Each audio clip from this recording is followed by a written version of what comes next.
story begins with the main character lay on the grass under the rays of the sun. A bull has been grazing nearby in a clearing. The guy was thinking about how tired of this difficult fate, and there was no clearance. After all, getting into another world, he believed that he would finally begin to live in pleasure. And 2 days later, he will be 16 years old and he will be sent to the battlefield as cannon fodder, which naturally could not console, however. At that moment, the comet flew from heaven. In the final result, something fiery pierced the body of a bull standing with a young man, whose eyes instantly lit up, and a fiery aura soared around him. The animal suddenly fixed its crazy look at the perplexing teenager. A huge bull instantly rushed towards a dumbfounded young shepherd. Gu, in turn, could not understand what actually got into the animal. In this connection, the shocked Basin began to back and ask what he was planning. The bull, in a completely human voice, replied that he arrived in order to give him a chance. Chen suggested that a certain demon had a rusting into him and hurried to escape, but the animal overtook him quickly. Then the guy asked what chance he was talking about. An unknown spirit in the body of the animal ignored the question and explained nothing, urged him to follow him. Then he grabbed the shepherd's teeth by the clothes and dragged him to the river, saying that there was an immortal. The young man found this good venture because he had long wanted to find himself a chosen one. The bull immediately threw the teenager on his back and said that they needed to hurry. After a certain time, he and the young shepherd finally reached the riverbank. Hiding behind a huge stone, the spirit said that they were in place, and the immortal on the other side of the river. At the same time, the bull urged the malts to be careful and not allow herself to reveal. Guys naturally drew attention to the external data of the girl and was delighted with them. The young lady, meanwhile, washed carelessly in the dates of the dates, bathing in the rays of the bright sun. Bei, in turn, asked an unknown spirit in the body of the animal how long they will sit here. But the bull urged him not to rush events and just still watch the girl, adding that her dates are intoxicated by immortal and can extend life for 10 years. Chen asked, "Are they really here in order to steal her miraculous dates?" The bull smiled and said that soon the fruit intoxication of it, and the teenager would have to tie the girl. In addition, the immortal has only the 4th level of the gold nucleus. The shepherd liked this venture. Suddenly, the spirit gave him a magical rope to bind the immortal in order to suppress her spiritual power. But Gu suggested going to the other way and conquer the girl with his favor. The unknown essence replied that this would not be easy to do with his physiognomy. In addition, in his position, it is worth resorting only to vile methods in order to rob someone. Suddenly, the young shepherd said that he was a righteous person and could not do that. The spirit, in turn, noted in surprise that he did not expect to meet such a righteous guy. But a second later, the main character realized that most likely he was still better to knit her and not invent anything. At that moment, the immortal threw one of the berries into her mouth, and the bull called, "The malts will prepare," adding that it finally intoxicated and you will need to act quickly. After a couple of minutes, extremely strange energy began to come from the young person, after which she closed her beautiful eyes and plunged into the process of cultivation. At the same time, the immortal regenerated its health, and her injuries began to drag on. The spirit instantly ordered Beikan to follow him and did not do stupid things. The shepherd asked if they would have succeeded, and the girl fell asleep from one date. The bull noticed that the Malay is too panic at and does not behave like a real man. Finally approaching the immortal, the teenager found her in a magic barrier. The essence in the body of the animal immediately touched the hoof to the shield and he cracked. Then he completely scattered into small pieces. The bull ordered the guy to act immediately. Gyu wondered whether he would survive if he touches the cultivator of the golden nucleus. The spirit said that if Bei wants to change his miserable life and not to cut firewood for another 10 years but you need to act, Chen objected, because the binding of the girl cannot fundamentally change his fate. The bull noticed that the guy was surprisingly not a stupid and kind-hearted person. Then he generated a certain object and handed it to the teenager. Gu asked what it was. Suddenly, an inscription, a marriage contract. Basin was surprised on a red sheet. The spirit said that this was not a contract, but rather a register of hundreds of wives. He also told the story of god Panga, who opened the sky and exhausted his strength. Then, Pangu's divine body turned into everything that is in the world, and at the same time, divided into 10 artifacts. And this register, hundreds of wives were transformed from the kidney of the ancient god. Finally, Jiyu realized the usefulness of the subject, because in this case his buds will become, as if from iron. The bull said that he understood everything correctly and once again rushing the young master, and in the future, when concluding a contract, he will be able to use the spiritual root and magical power of the partner, and the one who calls him his husband will fall into this register hundreds of wives. Bei was pleased with such news, after which the joyful shepherd slowly approached the cultivating immortal. Then he threw a rope on her neck and said that he had dreamed about this for many years. But at the same time, the main character could not calm his nervousness, and some doubts began to overcome him, asking the question whether everything will be fine with the girl and whether he will harm her. The spirit reassured him, saying that even the cultivator of the level of emergence, the date will not harm, but only sleep for a couple of minutes. Finally, the young master gathered his thoughts and came even closer to the immortal. Chen peered at her for a long time, realizing that the girl was really very beautiful. Suddenly, the shepherd drew attention to the wound of a young person and thought, realizing that in fact the girl came here to heal her injury. Then he nevertheless began to bind the girl and wrapped her limbs with a rope. However, the immortal unexpectedly opened her eyes and asked what he was going to do. The dumbfounded Ji could not understand why everything went wrong, as the unknown spirit said, after all, she still woke up and now he does not know what to do. Bei was noticeably nervous, realizing that the bull deceived him and the immortal woke up earlier than the prescribed time. Chen immediately began to look around, but there was no animal anywhere. The girl at that moment asked the guy, did he really want to play the game with her? Zishuan asked the next question if he wanted her to raise her legs.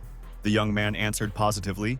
Zuen also noticed that no one has played with her for several years, and she would be happy to take part in this. The young cultivator suggested that she may have hallucinations and she simply does not understand anything. At this time, the bull suddenly appeared and stated that Ji had a great talent for binding people. Z, in turn, asked Bei what kind of game he wanted to play with her.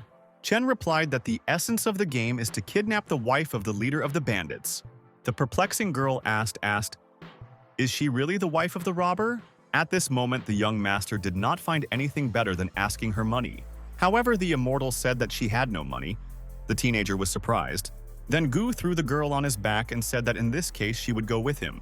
But Sanya suddenly began to scream and call for help, saying that she was still a child, and even managed to cry, which made a special impression on Beichen, and he felt sorry for the little princess. The guy put her on the ground and tried to reassure her, saying that now she was the wife of the robber, and if she calls him her husband, then he will untie her. But Z refused to pronounce these words. Meanwhile, the spirit called for a young man to hurry, as soon Swan would come into consciousness and will be late. Jiu began to be indignant and say that he should have a couple more minutes in reserve, but the bull assembled that the immortal sober and is already on the restructuring of consciousness, adding that at the same time she took advantage of the moment to break through to the crystallization stage. Finally, Bei realized that he had no other choice, which means that it is necessary to quickly come up with an effective way. In this connection, the teenager put her down his stomach on his feet and waved his hand, not much hitting her on the back. The young master ordered her to call him a husband. However, the girl continued to resist. The unknown spirit was struck by this method. Chen hit Yin again and asked if it was so difficult for her to pronounce it. The immortal, in turn, continued to cry and ask him to stop mocking her. But the guy again asked her to speak this phrase, realizing that there was no time left. However, this did not affect the decision of the young person, and she was still silent. The angry Jiu began to apply her fast, but all the same, not strong blows on the back, forcing the immortal to call him his spouse as soon as possible, which had its fruit, because after a moment the girl finally fulfilled his demand. After a couple of seconds, the register of hundreds of wives was activated behind him and drew the name of the girl. The young cultivator was shocked by such a result and sighed with relief. The spirit instantly ordered Bacon to quickly leave, as it is on the verge of a breakthrough. Subsequently, which the teenager saddled the bull, and they rode towards a thick forest. On the way to the unknown, the protagonist unexpectedly remembered the magical rope. What he reported to his articulate friend, the spirit hastened to reassure Gu. After all, he had the opportunity to mentally return it, but at the moment they needed to get away from sea.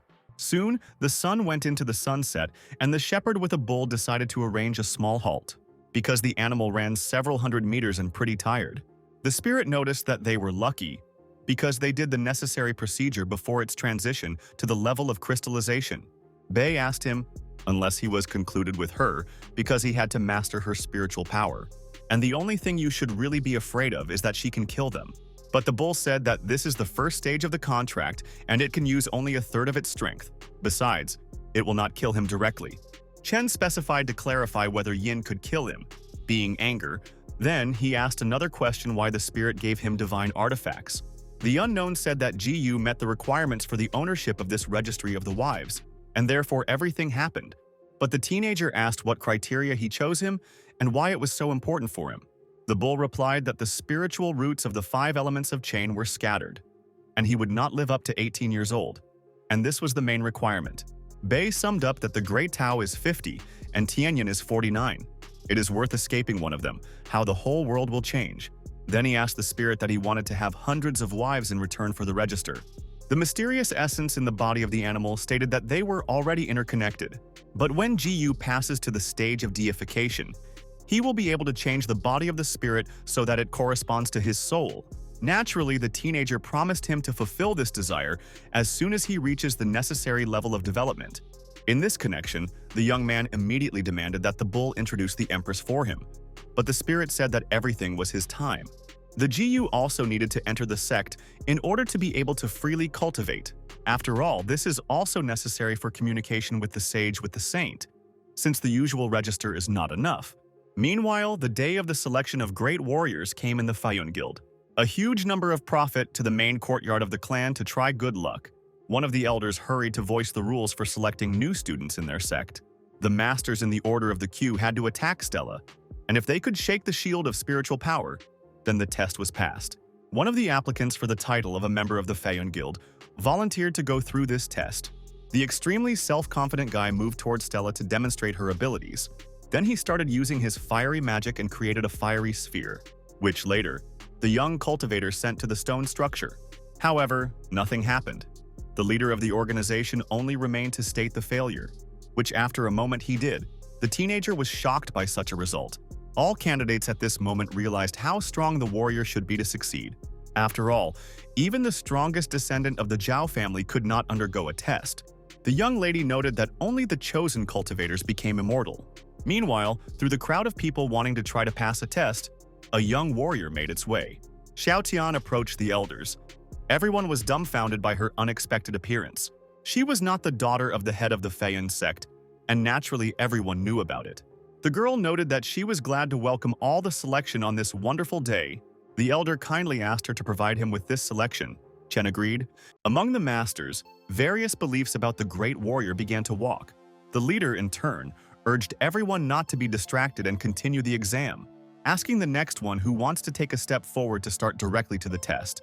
At that moment, the Gu was jumping on his bull and literally flew into the main courtyard of the Fayun clan. Shocked elders could not understand who it is and what is happening at all. Basin immediately stopped at Stella. The perplexing citizens froze on the spot. Naturally, the reaction of the senior master was negative, and he made a remark to the young man. The presented candidates for the Immortal Guild also expressed their discontent, but in fact, the main character slept all the way, and the bull hastened to wake him. When the young cultivator opened his eyes, he saw in front of him a huge crowd of people, assuming that they all came to personally greet him and are glad to arrive at the guy. However, the mood of the townspeople in relation to the young shepherd was by no means optimistic. Xiaoxian suddenly said that a teenager could not just like that. She would stop in their sect. The spirit instantly told the guest that this girl has a good spiritual root. Bacon realized that his register was time to replenish the next beauty. But one of the fathers of the test began to drive the young man away, saying that he was inquisitive. The extremely displeased Ji-yu urged them not to create a hype out of the blue. After asking why his son is allowed to pass this test but he is not, a perplexing old man asked him a counter question, "Where is his son now?" Bei jumped off the bull and replied that he could only see him in the mirror. The husband could not understand what a mirror is and what this insolence speaks about. In the final result, all those present began to laugh at the stupid grandfather. In the meantime, I did not ask Chan, was he really going to join her clan? Ji-yu said that he had heard about the sequence of Tao and the heights with the lowlands. What he brought everyone into even greater bewilderment because no one has ever heard of him. Xiao Qian also wondered, not understanding who he was and why he said so, in connection with which she did not say that the guy is obliged to demonstrate his skills in order to understand whether he had the necessary qualifications. Bei blurted out in a malicious smile and said that it was worth checking and only then she will find out. Tian said that in this case she would personally observe how he will take the test. However, the young master left the first to prove himself to the rest. Moreover, He arrived last for the current exam, and this is a completely logical decision. Xiu asked, "Is he really afraid?" Jiyu answered negatively, adding that she simply did not want to undermine general self-confidence. The girl was wary and asked if he had in mind all those present. The arrogant shepherd said that no one has specifically in mind, but all of them are nothing more than a mass. Naturally, the townspeople humiliated Beichen's words, and thus the teenager set up people against himself. The indignant did not say that if he does not pass the test, then everyone who is here will be automatically accepted into the sect.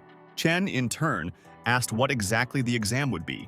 Kine replied that if he can with the help of spiritual energy to shake the stone Stella, then the test was handed over. The young man noticed that it was too boring, because Stella could not answer him. Angry from the words of the guy Qian, said that in this case she would personally check him. As a result, she called him to fight her, and if he wins, he will be admitted to the guild. However, Jiyu decided to slightly change the rules of the game and said that if he wins, she was obliged to recognize him as a brother. But best of all, her beloved spouse, from which the young warrior was at a loss, having stated that he has no right to talk about such things within the walls of the Fauna sect. For some time, all those present simply were speechless and did not know what to say. One of them said that the behavior of this insolent is unacceptable because he offers Xiao terrible things, adding that the young man simply decided to shorten his life and signed a death sentence. The protagonist, in turn, could not understand what aura began to proceed from Qian. She did not fix her formidable look at the young cultivator, believing that he was only in the language of the city. Meanwhile, at the top of the mountain, the head of the guild and the saint watched what was happening. Zixuan was surprised by the presence of the leader of the clan and called out to him. The immortal asked if he personally decided to watch the testing of beginners. He did not reply that he had discovered the activation of his daughter's angry aura, as if she had been going to fight with someone. Zhuan hastened to reassure him and stated that everything would be in perfect order. At this time, Zhaoxian decided to teach a young up and prepared for the battle. Her magical energy literally hung in the air, while Gu was trying to understand what was the matter. Suddenly angry, Qian said that now he would know her true power. The townspeople naturally began to realize that now the arrogant shepherd would not greet. After all, earlier only Zilin managed to irritate the young warrior so much. But Bei, as always, was confident in himself and called on the young princess to attack the first. However, Zhao refused to do this and demanded that Chen try to attack her. The young master accepted these conditions of the fight and said that this is not a problem for him. But suddenly the young cultivator ran away and said that at first he needed to practice. What naturally made fun of all those present, Chen was completely at a loss. One of the applicants for the title of a member of the guild Fayun noticed that he was an ordinary coward. Most agreed with this conclusion of the guy because Jiyu really escaped from the battlefield. Baichen himself went to the bull and asked him to teach 100 wives in the battle to train the registrar, by adding that they do not have much time and therefore need to hurry. But the spirit in the body of the animal was silent. The teenager once again repeated his request. The bull only mumbled in response to him. The dumbfounded young man could not understand what was the matter, and why the spirit began to behave in an incomprehensible way, about which he asked him. Finally, the spirit replied that he asked the teenager to conquer the girl, but not to be angry, and now he is forced to pretend to be an ordinary bull, because here no one can help him. Gu was shocked by such an unexpected turn, and said that he got excited. Bei literally fell to his knees and began to beg an unknown essence to help him. Meanwhile, Father Qian, along with the immortal Yin, continued to observe his daughter, which, in his opinion, behaved inappropriately and only disgraced. Suddenly, Zixuan recognized the shepherd who connected her in a young man. After all, the young lady naively believed that he appeared in the illusion when she ate dates. However, the guy moved to the real world, which was simply impossible. But the fact remained a fact, and Zhuan continued to peer into the protagonist. Then she suddenly remembered that some cultivators meet people from their dreams, as her teacher said, and if he is now killed, it can harm her spiritual state. Zai even thought of intervening. Meanwhile, Chen continued to persuade the bull. After all, if he does not teach magical abilities, then Xiaoshan will simply finish him off.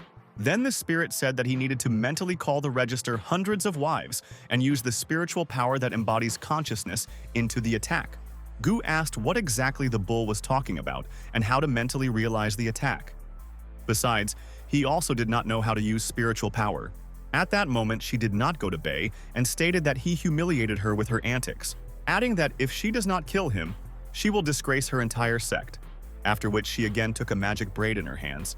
The brave little mother turned to her and looked menacingly into his eyes, making it clear that he was not so simple.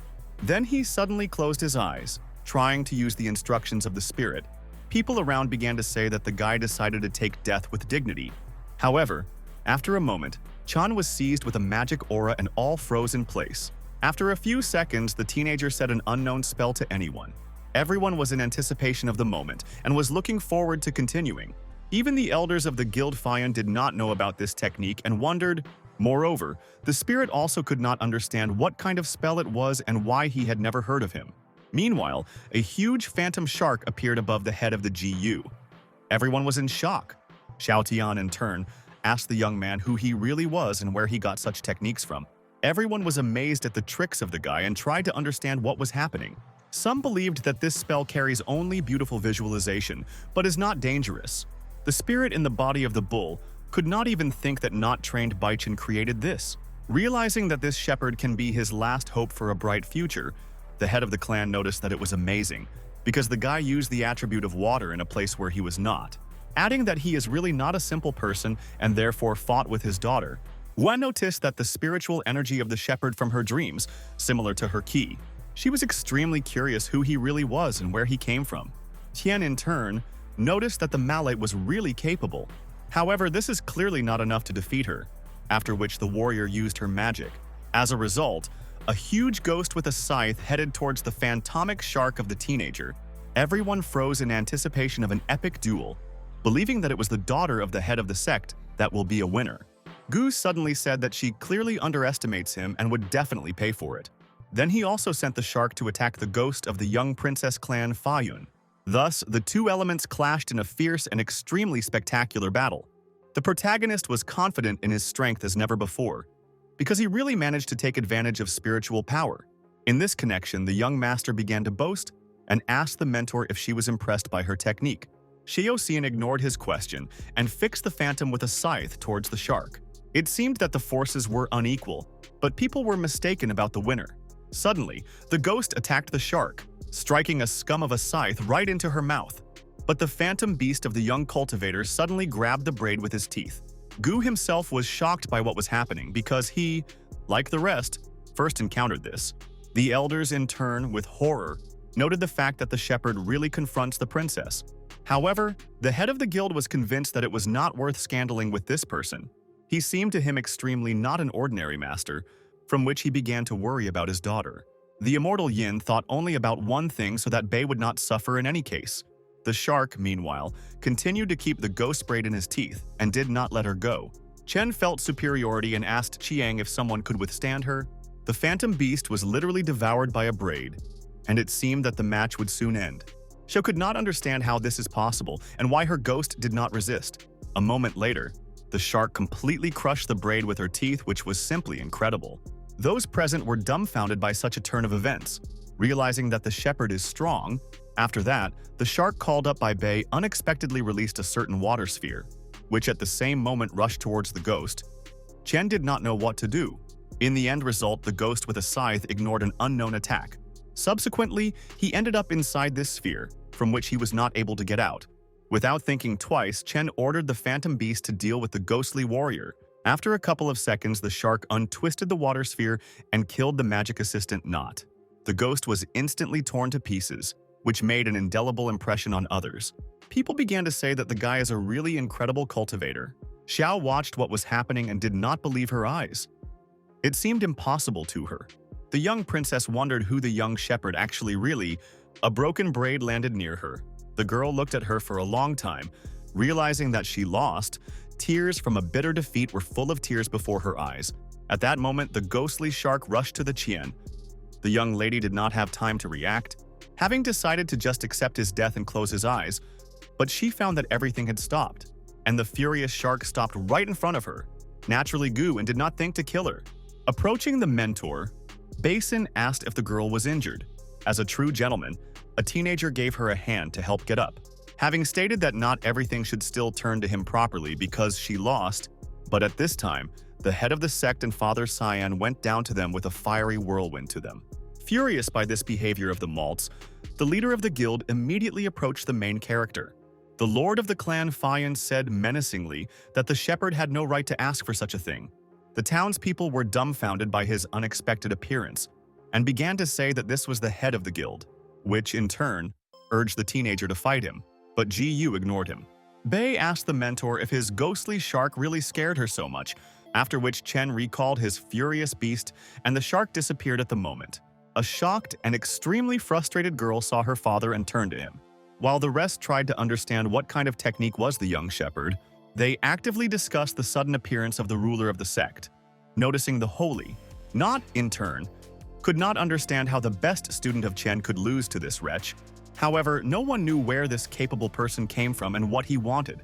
Zai perfectly understood that Linfen would not attack the young man to keep her clan's face. And although this guy is really strong, he is clearly not an opponent to the great. Xuan also realized that if Feng still tries to kill Gu, then she should intervene. Meanwhile, Basin helped the little princess and called her not afraid. Then, the young seducer began to quietly whip the girl about how good he is. Surprisingly, Xiaoxian became easier, and in a sense she succumbed to his hypnosis. Then she stated that if he dares to harm her, then her father would definitely kill him. However, it seemed that it did not stop, and the guy grabbed the girl by the waist. Tian did not expect such impudence from the shepherd, but he was not in a hurry to confront him. The young lady was simply confused and did not know how to respond to Bei's such behavior. Chen, in turn, insisted that Xiao finally recognize her defeat, during which it was supposed to fulfill the mandatory conditions of the bet they concluded. The perplexing mentor of the guild Fawn suddenly asked what a bet is. The main character broke in a malicious smile and asked her a counter-question. Did she really forget? After all, Xiaoxian had to call him her husband. The girl was dumbfounded by such a requirement. But the young lady unexpectedly imitated the loss of consciousness and closed her eyes. Naturally, the young master did not believe her and called not to do stupid things. But no matter how the young cultivator persuaded her to stop pretending, it did not work. Then Gu said that if she likes to play such games, then he does not mind. Beishan suddenly reached for the beauty, saying that she herself provoked him to such an act. After all, if she does not want to comply with the condition of the contract, then her heart Tao will suffer. The townspeople fell into bewilderment, not understanding how from a fight they could come to this. The guy continued to compliment Xiao, forcing him to call him his spouse, repeating only one thing, that her heart is not stable if she does not do it. In addition, if the Xian becomes obsessed, she still will not be able to stop him. Linfen was furious from the arrogance of the shepherd and began to insult the teenager, having stated that no one dares to humiliate the daughter of the ruler of the Fune sect and must pay for it. After that, using the flame technique, he generated the fiery sphere, which he directed towards the self-confident Gu. The fire literally covered half the yard of the sect. People in a panic began to back, realizing that the chapter was furious and it was better to stay away. The elders of the guild also stepped aside, while not trying to stop the leader. Finally, the smoke scattered, and the embittered Feng pulled his gaze to Bei. However, in its place was a bull, which extremely surprised the patron of Fayun. Chen was delighted with an unexpected appearance of an unknown spirit in the body of the animal. But the bull frantically stated that he provoked him for this, although he should not. Naturally, the young man began to deny and say that he did not know about his abilities at all. Then he admitted that he actually tied him with a magic rope last night. But the bull, in turn, was able to get out in just a couple of movements, which greatly surprised him. And then he realized that the cultivation of the spirit is above the stage of the gold nucleus. The animal sighed with relief and looked at the teenager in bewilderment. Then the spirit said that he was really not mistaken in choosing a master, because the guy was quite smart. Of course, people quickly realized that the bull had the level of emergence and therefore was able to block the attack of the chapter. The dumbfounded fan called himself the leader of the guild, inquired at the animal who he is and for what purpose arrived in his sect. But the bull continued to be silent. Lin understood that this could not be an ordinary animal, because when a skirmish with him, he almost broke his hand. However, the bull continued to play silent and be at a bewilderment to look at Feng. The ruler of the clan, in turn, repeated his question, not taking his formidable look from the animal. Then the bull just mumbled, which made everyone doubt the magical abilities. After that, the animal began to eat grass and continued to look at shocked Linfen, which could not understand how the usual bull could block his blow. Jiyu noticed that before the bull, it is necessary to play on Sita before talking to him. Then Bei climbed on him and asked him, did the head of the sect like his riding pet? People were shocked by what they heard. They could not think that for a shepherd a bull instead of a horse. At the same time, the animal did not lag behind the level of cultivation from the very leader of the clan. What gave birth to many questions where this person came from, while the spirit mentally asked the guy not to provoke not. But Jeochin suddenly ran to her father, since she could not come to terms with what had happened. In this connection, she demanded that Lin restore justice and take revenge on it. Feng, in turn, hugged the little princess and asked if everything was in order with her. Chen decided to remind Qian about the condition of their contract, because she never fulfilled it. After asking, is it really not appreciated in their sect, which caused a storm of emotions among others, people began to say that this impudent simply humiliates their mentor. And accordingly, the guild leader itself, which was unforgivable. In the end result, all members of the clan stated that they were ready to fight a self-confident shepherd. It seemed to be a conflict with the Faiyun sect. But the immortal Yin urged everyone to silence. Ziyuan approached the clan members and looked at them with a formidable look. Then she asked if they really were going to attack a crowd on one. All those present instantly greeted the saint and bowed to her. The girl, in turn, headed towards the protagonist with Linfen. The head of the clan asked the immortal Xuan what the following instructions will be. At that moment, Ji Yu recognized in her the same beauty by the banks of the river, which he tied and placed hundreds of wives in the register. Understanding that now she was the most suitable time for such a meeting and asked the bull how to be, the spirit replied that he would cope with the head of the guild. But they will have problems with C. Suddenly the saint said that the young genius Bei has impressive cultivation. The master, as well as the unknown essence in the body of the animal, was shocked by such a statement of the immortal. Zhuan asked him to name his name and asked what guild the young man came from. Chen realized that apparently she had completely repelled her memory, since she would not recognize her own wife. The protagonist suddenly asked for forgiveness from the immortal for his deeds. Then he named his name and added that he was the 7th student of the venerable Qing Nu. People began to shut up among themselves, because no one had a concept of whom we were talking about. One of them suddenly suggested that this master is actually from the demon clan. Others doubted this and stated that he was clearly belonging to another sect.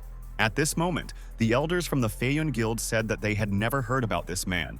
However, the one who called him venerable should be at the top of martial arts. Thus, they came to the general opinion that they should not insult this young man. But Zishuan said that if the guy is not at the stage of origin, then he could not be called venerable. Then, once again, she asked the question of interest to her, who he was and where he came from. After which the girl looked at the bull and thought that he could not be some kind of cultivator. But Lin Fan knew for sure that the animal has a stage of origin. Therefore, it could be assumed that the power of a certain Qing nude is still fierce. Xiao Qian, in turn, wondered if their clan would suffer after what happened. He did not decide to defuse the situation and said that he was familiar with the master nude because he was discussing a wedding with him. But then Basin was still a child. The dumbfounded Ji Yu asked Vladika the sect, "What kind of wedding was we talking about?" Feng continued to play the role of a caring person and noticed that Maltz should have learned to treat women. Lin took his hand and dragged him, saying that he was nothing to be afraid and everything will be fine. Moreover, he will not dare to harm his own son-in-law. Chen was struck by his statement. Naturally, Bei was delighted with such a development of events and wanted to ask something. But the head of the sect suddenly asked him to play along with him, so that his daughter would not have an inner demon, since in this case he will have to kill the teenager, even if Qing rises to his defense. Thus, Ji Yu fell into an awkward position and could only rely on the bull. But the spirit was in no hurry to help him, and once again pretended to be an ordinary animal, thus leaving the guy to personally deal with his problems, which Bei was extremely dissatisfied with. After all, he could truly become a husband, and he had completely different plans. But he had no choice but to play the role of the groom, which later he began to do. The people around were shocked by such a turn of events and did not understand how this is possible. After all, they just fought. But now they get married. It was at least strange. Then Chen said that he acted by order of the Master Nu, and therefore arranged a battle with Chen. After that, the teenager stood one knee in front of the Shao and the head of the guild, adding that if he had not opposed the princess, he would not have been in her wife. At the same time, Ji Yu agreed to bear the punishment, since he accidentally wounded his future wife. The spirit in the body of the animal was dumbfounded by such a representation of the young man, and watched what was happening. Understanding that Basin is a really good inventor and went into a completely logical way, the townspeople, in turn, suggested that in fact they had a secret engagement. which was strange enough because no one has ever heard about the groom of Xiao. Suddenly, one of them noticed that Xylan has long been in love with Qian, but is now in recluse. The other called him to shut up and not provoke negative events. Suddenly, the immortal Yin asked the leader of the clan, was he not familiar with the master of Qing? Lin Fan said that he had previously considered a wedding.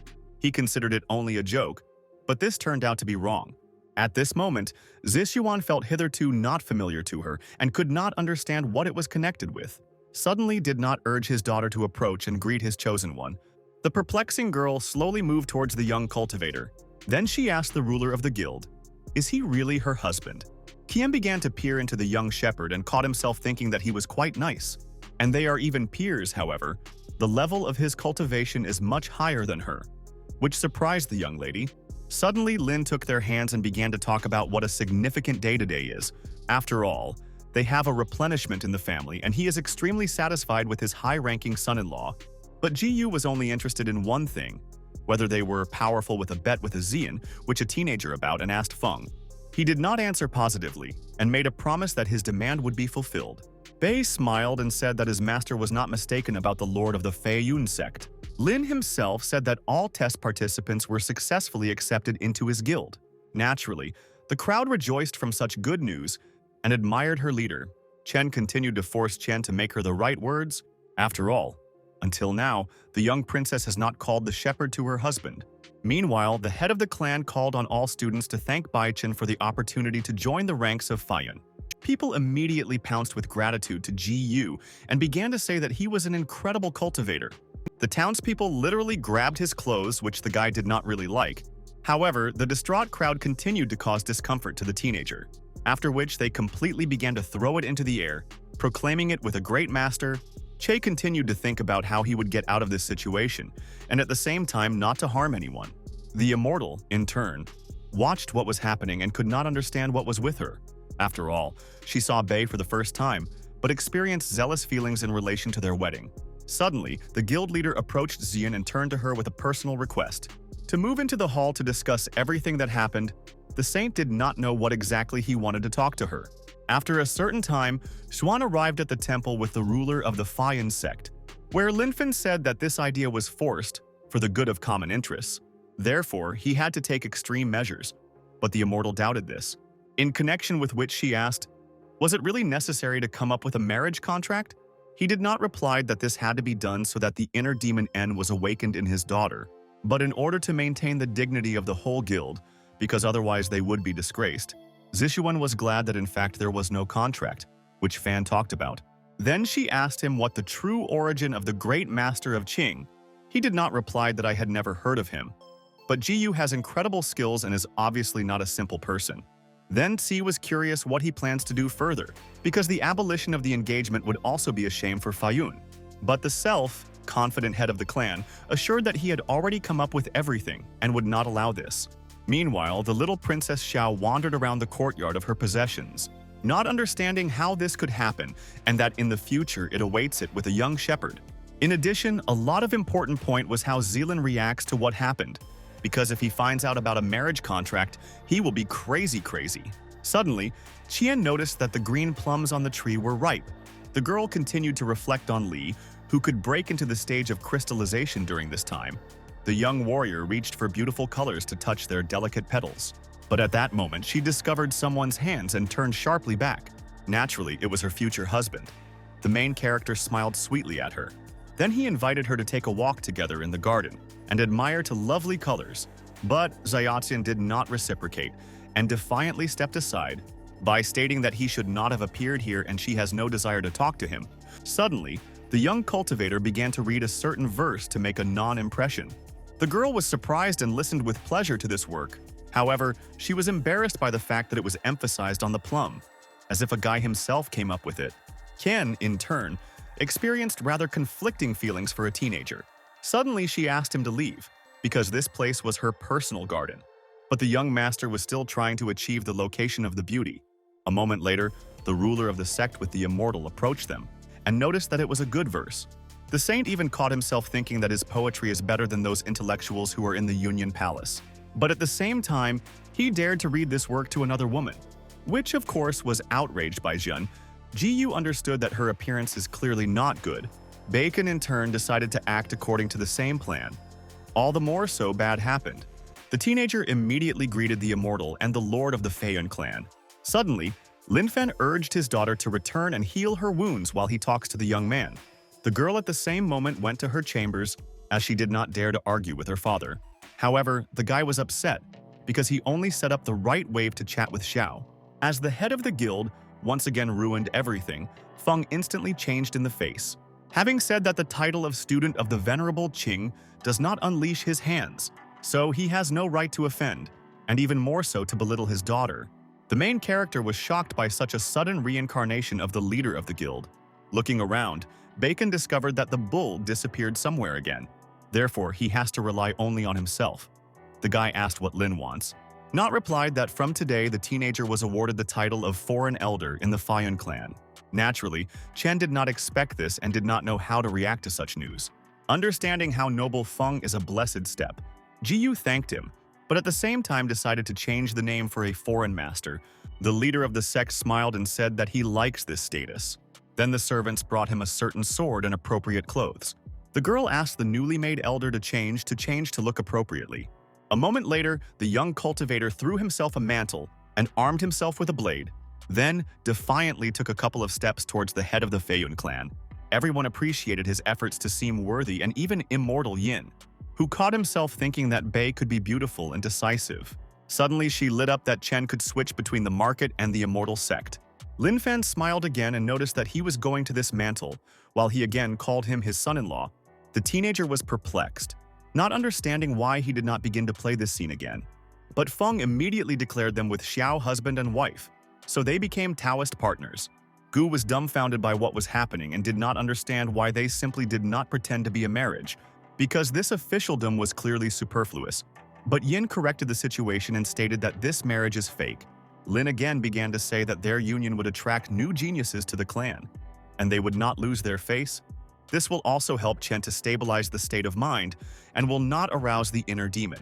Bei continued to be in bewilderment, realizing that the old man outplayed himself. After all, from now on it will be extremely difficult to start relationships with other lovely creatures, and even more so, bring them to the register hundreds of wives, and he tried to slightly influence the situation.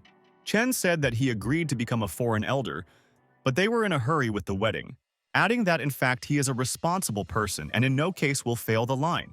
But this event should be considered in detail. At that moment, a certain sword flew from heaven towards Gu. The blade unexpectedly landed near the teenager's feet, and he backed back. An immortal statement became equally sudden, which was not agreed with the wedding. What the saint said about the leader of the guild was shocked and did not understand what was the matter. Bacon suggested that Zhuan finally recognized him, and now the situation would aggravate. After all, if she remembered him, she knows that it was he who then tied her by the river. The perplexed Linfen, in turn, asked Swan what she had in mind. At the same time, Yin did not recall that although it was from the highest sect, Feiyan is his clan. Therefore, she should not say this, especially without good reasons. Suddenly, the girl took out a certain emblem and handed it to the guild leader. Feng carefully looked at the symbol and asked the saint what it was. Xuan replied that this was a token of the heavenly palace, and she had not just shown him. After all, to see a similar sign is the same as meeting the head of this sect. So the marriage of Gu and Xiao is divorced.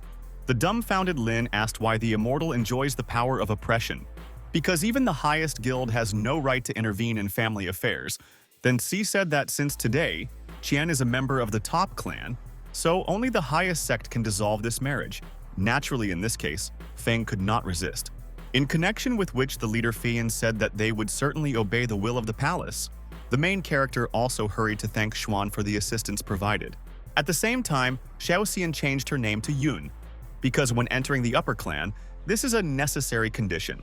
Thus, the young master could breathe a breath, since the question with the wedding was closed.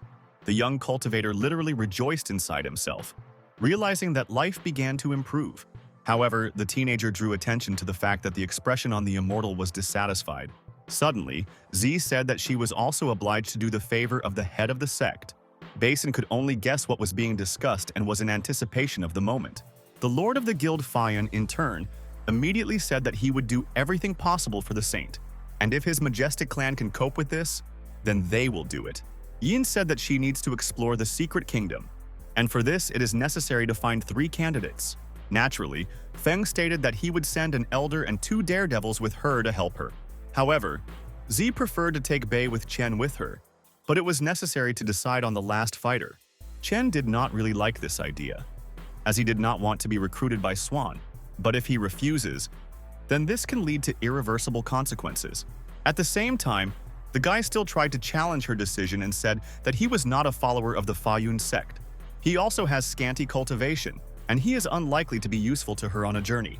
But Linfinin convinced him, because the Malad was able to defeat his daughter in the battle, and is already a member of the clan, adding that the young man does not have the right to disobey the holy, and is obliged to comply with her orders.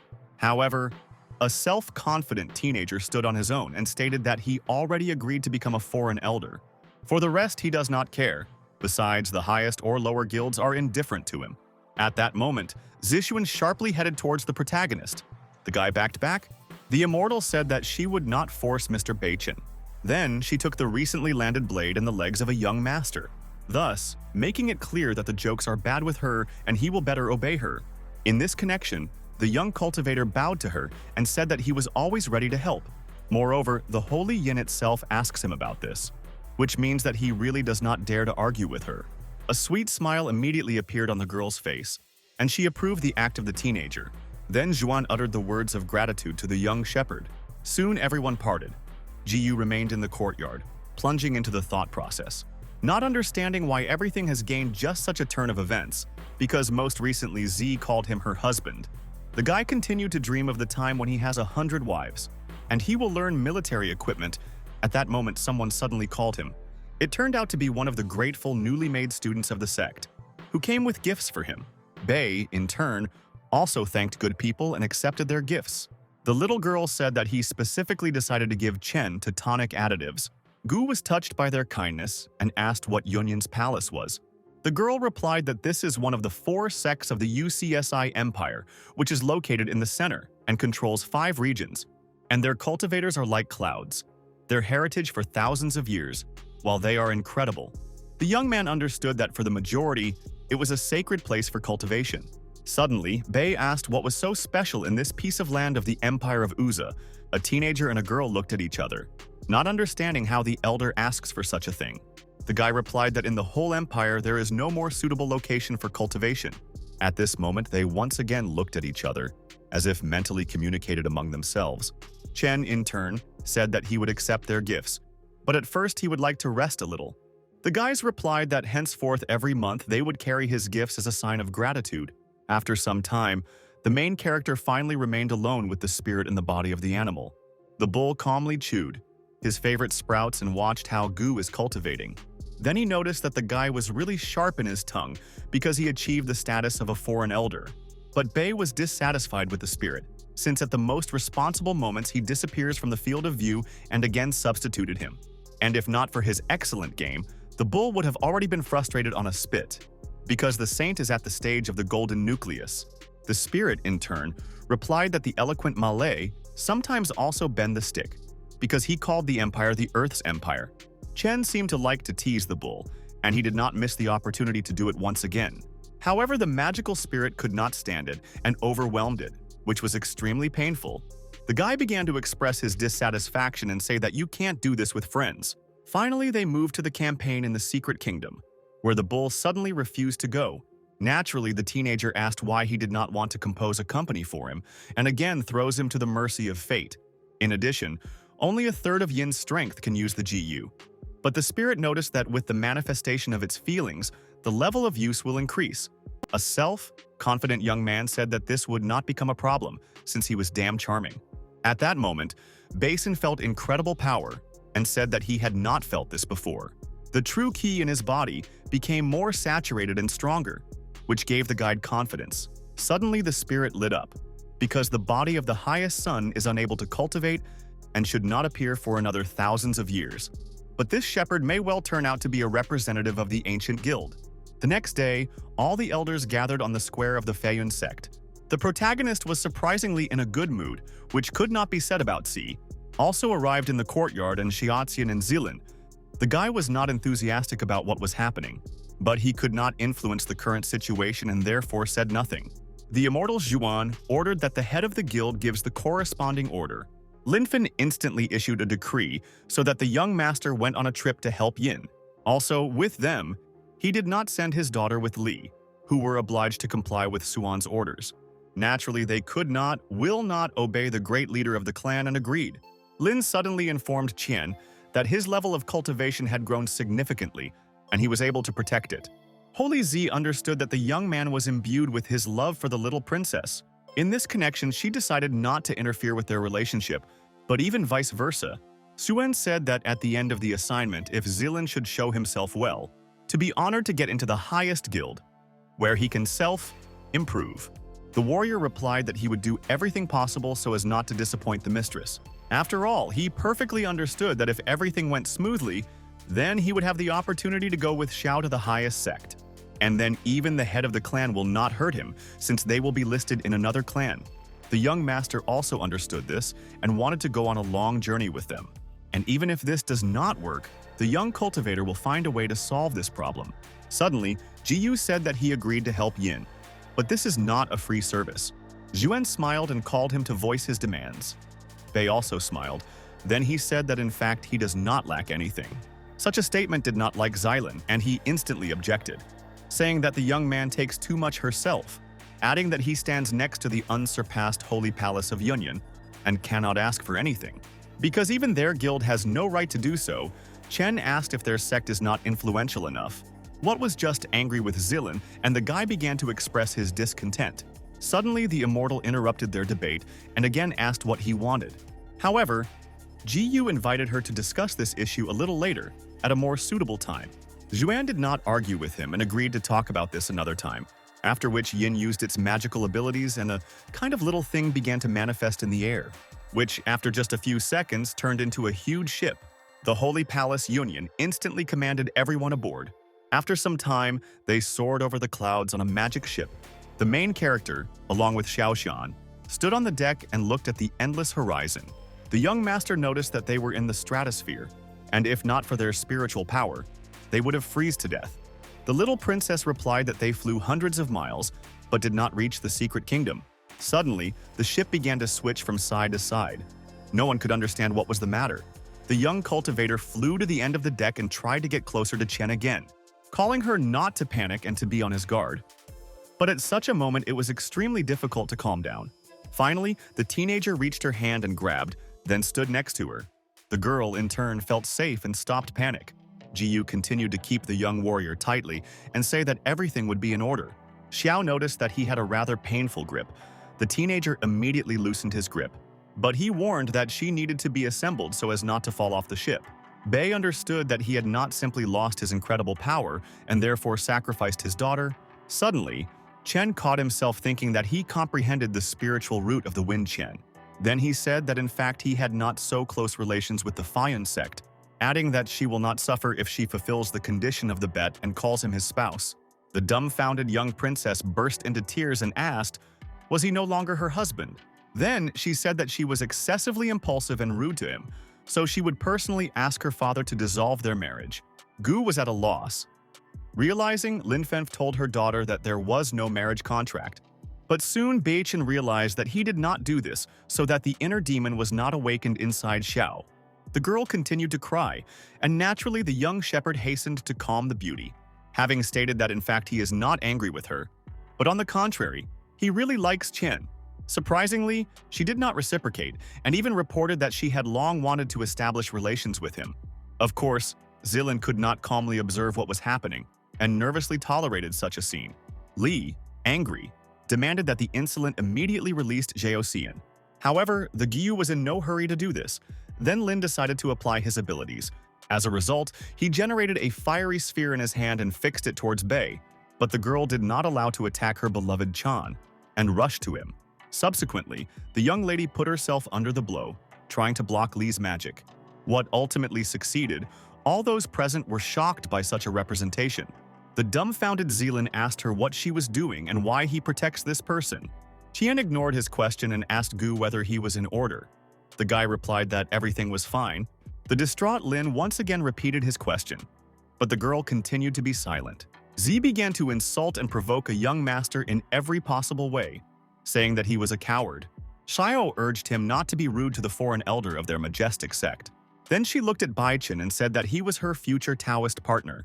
Zilin was simply crushed by such a sudden statement and did not understand why she said so. Qian added that he only returned to the clan, and therefore Chen would not punish him, but henceforth he should be more respectful. But Li stood on his own and said that she should not get closer to this villain. As a result, she did not stated that from now on he was obliged to call her his mentor, and not by name. Then the young warrior completely asked for forgiveness from the protagonist instead of Zilin, which at that moment simply could not believe his eyes and bitterly realized that he had lost Yoshin forever. The protagonist stood next to his girlfriend Xiaoqin. Opposite them stood an evil warrior Li. Li was very unhappy. He said in a strict voice that the marriage contract and venerable King Nude are fiction. The warrior displeasedly told the chief hero that he only pressed his spirit to the head of the sect, and the girl Xiaoqin. The fighter decided to use a spell against the protagonist. A huge burning magic tiger appeared above him. Li shouted in an evil voice that on behalf of heaven he would commit justice and get rid of the villain.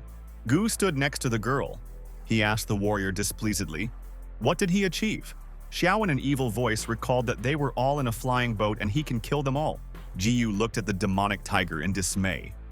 He realized that his opponent had reached the peak of the stage of crystallization. Li was very frightened and angry. He realized that he could not be an enemy against Li now. Xiao turned and scaredly asked a friend, what would they do? Jiyu angrily raised his hand up. The main character suddenly smiled broadly and promised his girlfriend that he would settle everything. Gu unexpectedly ran to the saint, who was on the side, and began to shout to her that everything was very bad for them. The main character on the move shouted a holy in a frightened voice that someone wanted to set fire to her boat. The saint sat with her eyes closed. She told people to solve personal affairs themselves and would not interfere with her. The Jiyu realized that the saint took a warrior Li with them and promised him an entry into the palace with Xiao. The main character understood with a fright that the eldest wife is jealous. Li launched his huge burning tiger in the back of the protagonist. The demonic predator with burning eyes screamed very loudly. Gu turned to the tiger and was frightened. He realized that it was already very late for the draft of the shark. The evil burning predator rushed from above at a man. The guy did not have time to bounce to the side.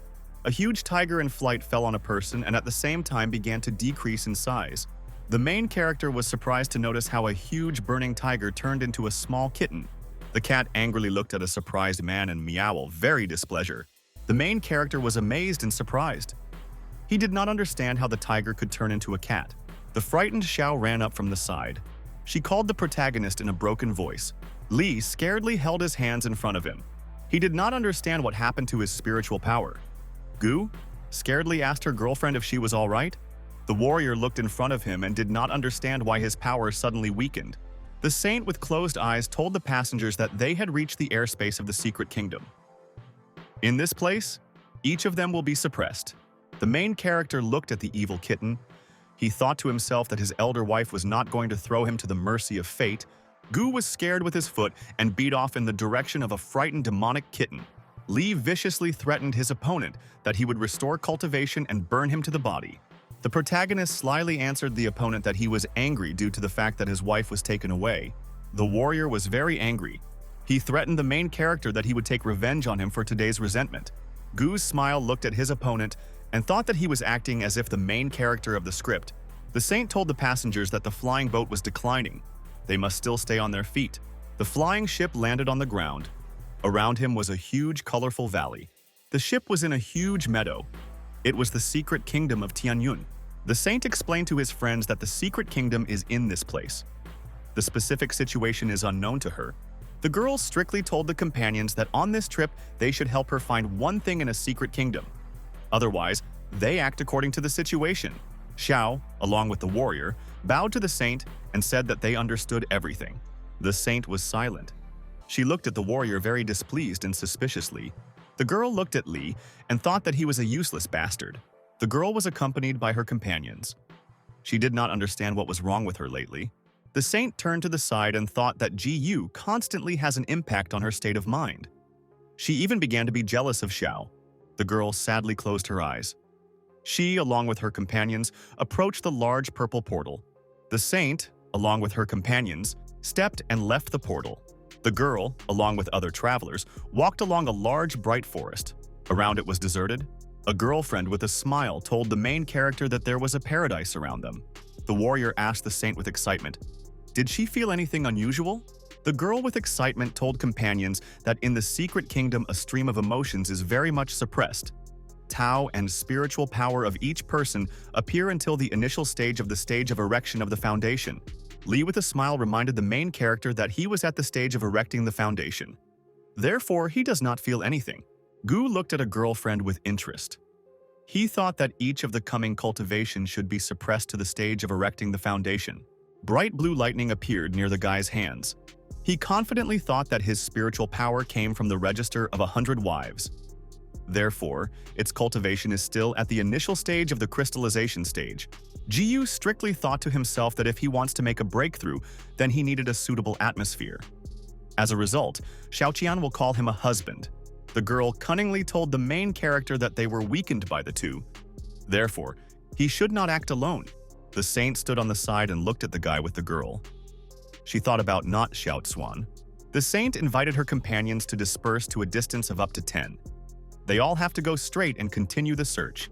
The girl said that she and Li would go together to her left. Gu and Xiao go the right side. The saint showed the main character that he, along with Xiaoqian, would go to the center. The main character revealed the fan. He looked displeased at his older wife and decided that she was jealous of him at every step. The saint threw several gold amulets in front of him. They turned in the air. The saint gave amulets to her companions. She explained that they should tell her if the token is light up. The girl strictly demanded from the satellites to give a signal if they meet with a danger with which they could handle. The protagonist looked at the gold token with attention. He asked the girl what should they find. The interlocutor answered the guy that she was still uncomfortable to talk about it. The saint in a serious voice demanded from the companions to let her know if they noticed something unusual in a secret kingdom. Jiyu held a gold token in his hands. He promised the girl that he would follow her order. The main character slyly thought to himself that if he finds the treasure first, he would surely retain him for himself. Li looked displeased after the guy and thought that he would finally move alone. The warrior angrily looked after the main character and thought that he wanted him to die. The main character went himself, one in the forest more often. It was deserted around him. Jiyu carefully looked around. He told himself that the secret kingdom turned out to be a kind of dungeon. He did not see anything special. The guy looked around and said that in this place a good environment, he could spend here to graze his bull. The Gu was dissatisfied with itself due to the fact that he still thought about how to properly grab animals. He reminded himself that he was no longer a shepherd. Suddenly, the main character heard some noise on the side. He looked closely at the bushes. Jiyu, with great surprise and interest, noticed how a small white rabbit appeared in the bushes in front of him. The main character carefully examined the animal. He told himself with the excitement that he was familiar with a healthy meaning. Guys looked at the rabbit with fright and shouted that he was very large. The main character said in a joyful voice that if the inhabitants of Qian saw such a large rabbit, then they would immediately cry with joy. The guy imagined a delicious dish. He said that you could take the dishes and cook a rabbit head under a sharp sauce. The animal was very surprised. He went to a frightened man and looked at him with appetite. Gu looked scared at the rabbit. He realized that the beast looked as if he wanted to eat it. The rabbit unexpectedly rushed at a man. Jiyu sharply ran to the side. The main character realized that it was convenient for him to urgently escape from the rabbit. He jumped and ran. The white rabbit hit the ground with his paws in the ground. The man at this time managed to deviate aside. Guys in a displeased voice told himself that this rabbit is carnivorous. The man became in a predatory pose in front of the beast and said that they would still see who would eat whom. Gyu swung his hand and launched a big blue lightning into a white rabbit. The white animal angrily looked at the man with a dissatisfied burning red gaze. Suddenly, a white animal attacked a man with the help of red lightning from his head. Jiyu managed to bounce to the side. The main character was very scared. He saw a huge bloodthirsty rabbit in front of him. Jiyu thought scared that the rabbit in front of him did not look much weaker than the bull. The evil animal sharply rose to his hind legs and began to attack the guy with his telepathy. The protagonist felt that his head fell ill from magic waves. He did not understand what was happening. Guys, with great surprise, noticed how unexpectedly, instead of a rabbit, some girl appeared in front of him. The guy was very amazed. He saw a beautiful girl in front of him. She had ears like a rabbit. The protagonist recognized the stranger. In front of him stood Yinjian, who was a crowless girl. Yin silently and slyly looked at the guy. She threatened him with a finger with a smile. The main character shouted joyfully that in front of him is a white bunny with protruding ears. Gu's interest looked at the girl and said that she would still have to hide under the blanket with shame. Suddenly, Yin went to the guy and swung to pound his hand over his face. The girl suddenly hit the protagonist on the head. The guy flew away sharply. Gu was displeased with his hand to his face. He asked the girl, "What was it?" The saint ran up from the side and told the guy with a displeased voice that he used the stupid method of fighting. The main character was very angry. He looked displeased at the rabbit. Jiyu strictly pointed his finger at the animal and said that he was tempting him. He promised to cut the rabbit. The saint swung widely with her blade. She told the guy that she would figure it out now. The girl swung her huge blade and prepared a rush to a predatory rabbit. The beast attacked the girl with telepathy. The saint froze, and she had a strange sensation. The protagonist looked at his companion in surprise. He did not understand why she stopped. The main character displeasedly reminded the saint that she had just wanted to kill the rabbit, and for some reason stared at him. Gu noticed some dangerous changes in his girlfriend. The girl suddenly called him a brother with a smile. The main character in a cunning voice asked the girl, "What happened to the brother?" The rabbit was very angry. He looked displeased at people and prepared to rush at them. The main character stood next to his girlfriend. A predatory white animal ran to them from the side. Gu turned sharply aside and saw a big rabbit raced on him with a girl. The main character put two hands forward. He grabbed them by the rabbit's face. Xiao ran up with a warrior from the side. She shouted to the main character to be more careful. Jiyu held a surprised rabbit behind his head. Li said Zheoqin that the beast has an art of charm. The girl shoved the guy displeased aside. She shouted angrily to him so that he would not call her Xiaoxian. Gu holding the head of the rabbit with his own hands, a girlfriend ran to him on the side and shouted that she would help him. The animal saw a run-up girl on the side and began to attack her with telepathic waves. She stopped and looked in front of her. She named the name of the protagonist. Gu looked aside. He thought displeasedly to himself that his companion fell under the art of charm. The girl looked alarmed at her hands and said that Bani had to wait a very long time. Suddenly, the girlfriend came up and hugged the surprised protagonist. She told him that she was late. A frightened guy angrily shouted to the girl to come to her senses as soon as possible. Li appeared from the side. He looked displeased at the protagonist and girl. The warrior looked at Gu Badashin with an evil look and shouted that it was time to die for that. The girlfriend stood near the protagonist and hugged him. Jiyu still held his hands with a large rabbit. Xiao looked with a smile at a friend and said that today there would be a full moon. This is a suitable case for their wedding. The main character demanded that the girl come to her senses and would not undress suddenly in the middle of white day. Li stood aside. He viciously thought to himself that the girl would watch her friend dies. Li looked at the girl with an evil look and thought that very soon he would save her. The lip held with all his might with his hands a large rabbit. He thought that he did not have much spiritual power left. The saint came up from the side. The main character strictly demanded that she help him with the girl. The saint came up and scaredly asked the guy, "What does he say?" The protagonist viciously demanded from the interlocutor to use the moment and quickly kill the rabbit. Jiu turned, and with a smile asked the girl Xuanxian to play with him. The saint cunningly asked the protagonist, did he want to play with Xuanxian? The saint went to the guy and hugged him. He thought displeasedly that the girl went deep into the art of charm. Xuan looked at the guy in love and invited him to continue to play the wife of the leader of the robbers. The saint strictly asked the protagonist, why does he treat her like that? Li was very surprised when he heard about the wife of the leader of the robbers. From the side, he watched the main character and the saint. The warrior thought displeasedly that inside the saint a lot of internal desires.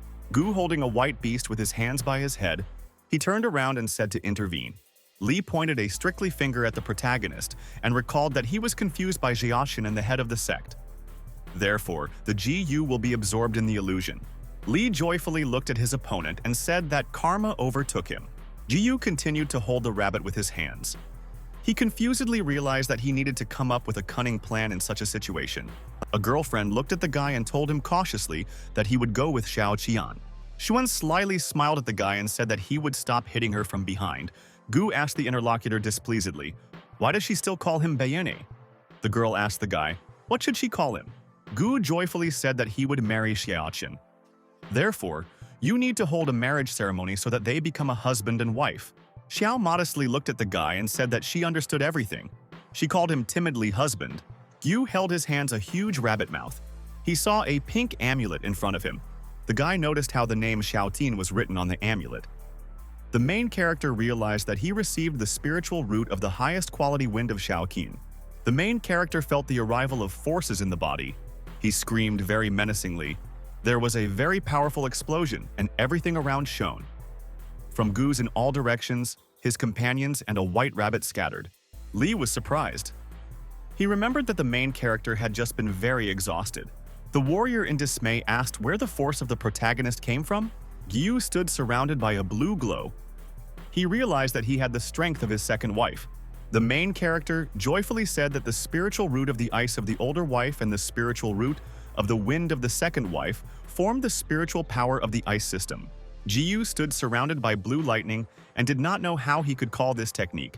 The main character rushed forward. There was an evil rabbit in front of him. Jiyu shouted on the go that he would use the technique of novel of Jade Dew. The rabbit looked angrily at the man. A bright red fire appeared near his head. The man launched a bright blue lightning into the rabbit. There was a strong explosion. The rabbit was very amazed after the explosion. Blue lightning twisted him in all directions. Gu was surprised to look in front of him as the rabbit chopped sharply and turned into a small woolen lump. The main character stood. There were dust clubs around him. The rabbit became very small and fit on his hand. The main character stood and was surprised to hold a small white rabbit on his hand. The white and fluffy animal was harmless and looked at the man in dismay. Li looked displeased at his opponent. He realized that the protagonist won through the reception of Roman Jade Dew. The warrior thought that all this sounds very much. It evokes a feeling of guilt in a person. Li rushed to the girl lying unconscious on earth. He was afraid. Was he all right? The girl rose on the ground. She said in a tired voice that she had fun with her husband last night. Xiaoqian woke up in surprise. She did not understand what was happening and why she fell asleep. Zhuan fell to the ground and said that the guy hit her again. The back around everyone looked at her with surprise. The main character, along with his companions, looked at the saint with surprise. The main character held out his hand and grabbed his girlfriend to pull after himself. Jiyu shouted to his girlfriend that they needed to run. He pulled her with him with one hand, and on the other he held a small rabbit. Xiu scaredly asked her friend, why should they run? The main character was very scared. He said that if he does not see the saint in an unsightly form, then everything will be very scary. Li stood calmly on the side. He looked in surprise at the runaway pair. The warrior looked after the escaping companions and could not understand what was wrong with them. Li went to the nearest saint and told her to wake up. The battle has already ended. Xuan sharply opened her eyes. She realized that next to her all this time was a warrior. The saint jumped to her feet. She turned to hit the guy with all her might with his hand. Swan beat a surprised guy with a grand scale. Li shouted very loudly and displeased. The main character was surrounded by girls.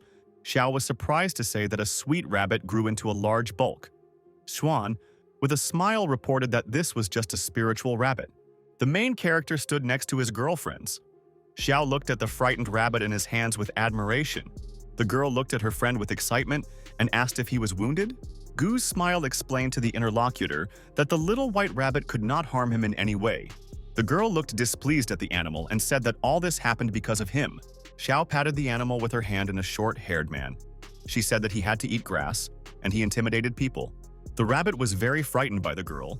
Tears appeared before his eyes. The protagonist was surprised to notice how a little animal jumped into his clothes. Jiyu turned to his girlfriend with interest and said that he could give her a rabbit. Xiao turned to the side with displeasure and told the guy that the rabbit wanted to injure him. Therefore, she does not need such an animal. The saint went to the main character and said that he would give her a rabbit. Xiao, in a dissatisfied voice, told the saint that they attacked the guy, but she herself did not help and fell into illusion.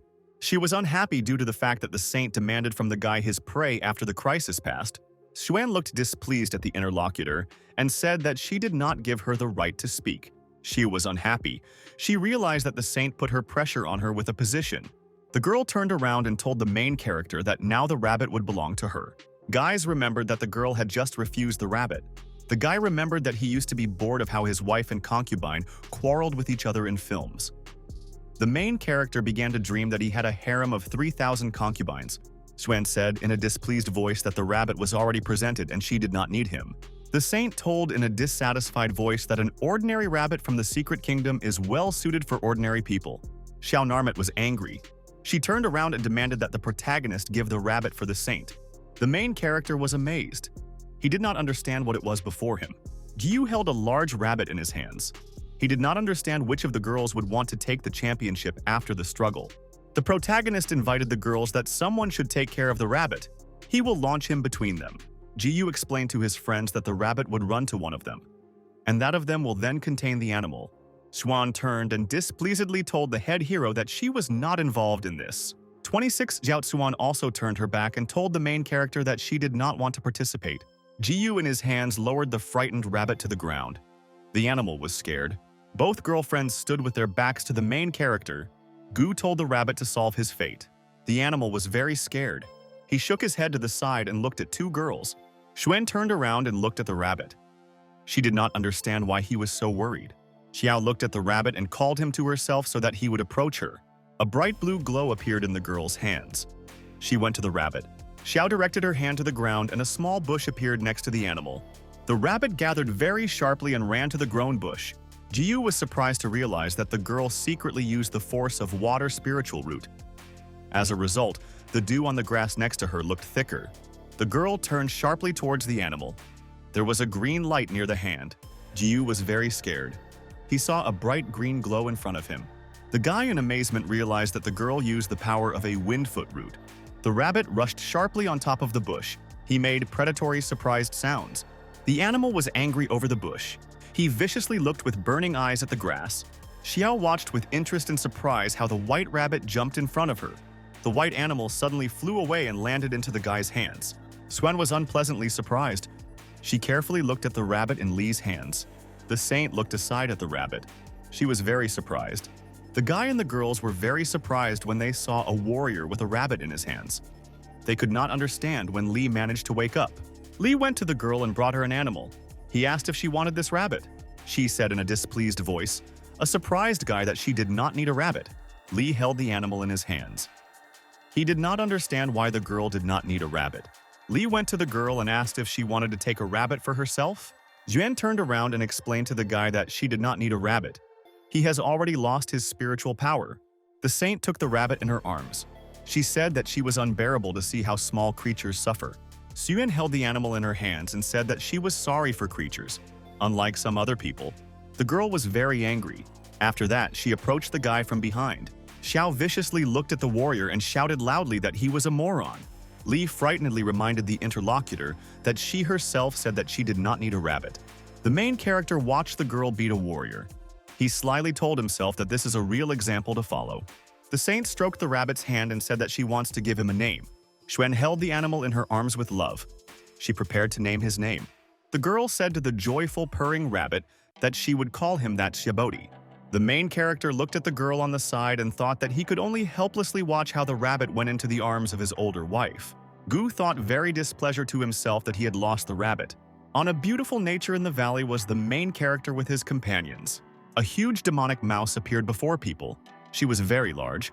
The main character, along with his companions, stood around the predatory mouse. Zuan said with excitement to her friends that the spiritual animals became more and more dangerous. They reached the depths of the secret kingdom. The huge and predatory mouse accelerated and rushed at the guy. Li prepared to fight off from her. The warrior swung his blade. He shouted to Griezin that he could attack. Li, a flying mouse on the head, hit a very powerful blow. The animal flew to the side. Li looked very viciously at the rodent. He shouted that the beast is very large. Jiu looked from the side at the battle of man and rodent. He said that the most ugly person is experiencing the greatest hatred. Near the hand of the protagonist, a blue glow appeared. He said that he wants to check what effect the paired spiritual root of the ice system will have. Gu told himself that the force of ice could embody what he imagined into reality. A luminous sword appeared in the hand of the protagonist. For him, it was like a 3D printer. The saint realized that the protagonist had an ice sword. She was surprised due to the fact that Jiu was able to control the spiritual power of the ice system. Li stood with a blade in his hands in front of a predator. He shouted to his companions to move back. The guy swung a burning blade. He shouted to Griezin that he would kill him. Li, with all his might, hit the large mouse with a blade and shouted to Griezon that he was now tasting his technique for a fiery sword. There was a very bright explosion. A huge burning monster flew in the direction of the rodent. The mouse was very scared. She saw a huge lump of fire flew on her. Griezon squealed very loudly and viciously. His whole body was embraced by fire. The saint looked at Lee and thought that this guy was really good material. Xiao turned to the side and thought that Lee was very inferior to Gu Baichenya. A group of people stood and watched in surprise as the body of a rodent burned out in front of them. Lee was surprised to notice how, after combustion, the mouse became very small and harmless. She lay and squeaked on the ground. Lee, very scared, thought that justice triumphed and the evil was defeated. The saint came up and said to the guy from the side, so that he would not be impulsive, he was now at the initial stage of the construction of the foundation. Therefore, he had to protect spiritual power. The main character held the blade in his hands. He thought that his opponent decided to show himself. He himself has not even experienced new weapons. The guy extended his hand to the mouse lying on the ground and raised it. Lee held a rodent in his hands. He looked at the girl with interest and said that he had given a rabbit for the saint. The warrior handed the girl a mouse and said that it was for her as compensation. Xiao was very angry with the guy. She squeezed her hands and prepared to hit him. Xiao, with all her might, hit the warrior with her hand and shouted so that he would get away from her. Gu thought to himself that his opponent relies on strength, and therefore he was doomed to loneliness. The protagonist joyfully recalled that Zhuan recently hit the warrior with a slap in the face. Now the same was done by Xiao Cuan. The main character noticed with surprise that a gold token was lit up in his hands. Gu is surprised to remember that the golden token used to be a saint. The guy held a bright golden artifact in his hands. He glowed with golden light. Swen said with excitement to the main character that the token showed them that they were close to the destination. The saint told the main character that the destination should be ahead. After some time, a group of travelers were near the mountain river. The saint told friends that they had arrived. Xuan explained to his companions that the thing desired by the palace is below. Jiyu looked down from a height. He asked the companion in fright, "Will they jump into such a depth?" Swan asked the guy, "Did he really want her to go down?" The main character said in a joyful voice that all this sounds good for him. Gu unexpectedly jumped straight from the cliff into a deep gorge after Xuan hit him. Xiao scaredly ran up to the cliff and called her friend by name. Gu fell from a great height from a cliff to the ground. He shouted that someone wanted to kill her husband. Suddenly, the protagonist saw something terrible in flight. He screamed. Gu noticed at the bottom of the valley the outline of a huge skull. He did not understand what it was. The main character put two hands in front of him to land after falling from a height. Gu, after a long flight and falling from a height, landed to the ground. The guy was in the valley. Yellow butterflies flew around him. Gu told himself that he was not leaving a bad foreboding. Lee, along with the girls, landed from a height after flight next to the main character to the ground. Xiao asked her friend with great excitement, "Was he wounded?" Gu asked the interlocutors if they saw a human face when they descended here. Wen was surprised to tell the guy that they saw only a thick fog. The human face could not take here. The main character, frightened, told the girls that the face looked very tall and looked like a skeleton. Gu, in a serious voice, decided to tell his friends directly what he had just seen. The protagonist said in a malicious voice that he saw the face of the ghost. Lee was very scared after such words. The warrior scaredly hid behind his girlfriend's back and said for the protagonist that he had invented everything. Lee was very scared. He shouted that ghosts could not take anywhere in this world. The main character looked at the warrior with interest. He realized that Lee was very afraid of ghosts. The main character realized that his companions did not see any demonic face. He thought that everything could seem to him. At this time, some noise rang out in the mountain valley. People were alarmed. Lee frightened frightenedly and told the main character that there was nothing funny here. The main character with a smile told his frightened companion that he had not heard anything at all. Suddenly, the noise in the valley became louder. People were even more scared. Lee scaredly fell to the ground. He shouted to the main character so that he would not fool him. The warrior, with tears in his eyes, asked the opponent, "Did he not hear a loud laughter?" The noise in the valley became louder. Xuan took out a huge sword to protect her companions. The saint, in a strict voice, told the main character so that he would not scare the warrior. The girl swung widely with her huge blade. She prepared for the attack and shouted that the voice was coming from all sides. Lee stood with a sword in his hands. He shouted that he had long noticed the intrigues of evil spirits from the abyss. The guy shouted in a strict voice that he would show the light of the righteous path for evil spirits. Ji-yu turned to the side with interest. He thought to himself that it was the girl's voice. The protagonist felt to himself that the register of hundreds of wives stirred again. The main character was surrounded by his companions in the valley. They heard some dangerous noise on the side. Lee shouted angrily with a big sword in his hands that the demon was still mocking them. Lee confidently rushed forward. He shouted that he would finish off the invisible demon now. The saint shouted frightenedly and strictly after the warrior to stop. The girl explained to the guy that they still unknown the current situation. His stupid act will be equal to death. The saint turned around and demanded that Xiao Qian cause a storm to disperse a thick fog nearby. She shouted to the saint with a confident voice, which is exactly what she would do. The girl folded both hands and began to call a spell. A glow appeared around her. Xiao got angry. She understood displeasedly that she had nothing to come out with the spell. She looked at her hands and said in a frightened voice that her spiritual power did not react. Li swung his blade. He shouted to the girl that his flame could also disperse the fog. The warrior felt weak in the body. He shouted to the girl that he could not use spiritual power. The guy looked in front of him. He did not understand what was happening to him. Xuan realized that the laughing demon sealed spiritual power. This meant that he was a dangerous opponent. The main character looked at his girlfriend and felt that no influence was influenced on his spiritual power. Ji-yu looked at his hand in a blue glow. He thought that his spiritual power came from the register of 100 wives. The girl grunted very much and displeased. She swung her hand. The saint said in a dissatisfied voice that the demon was using disgusting technique. The saint decided to play on a magic flute. She thought that evil spirits were underestimated by the heavenly palace of Qingyun. The saint played a magic melody on the flute. Sounds spread in the valley. The main character stood aside. He watched in surprise as the girl played on a magic flute. Ji-yu said to himself with a surprise that on a bright moonlit night on the bridge, a beauty is learning a flute game. The guy joyfully and with a smile thought that the saint could imitate sounds. This was expected from the older wife. Ji-yu held a burning blade in his hands. He shouted that the saint is very cool. His spiritual power has already recovered. A stranger suddenly appeared in front. She said that the technique of playing the flute is very amazing and wanted to be taught it too. The stranger with purple hair looked around and was looking for who played on the flute. The girl in a red outfit came out and asked Swan, where did she learn how to play on the flute?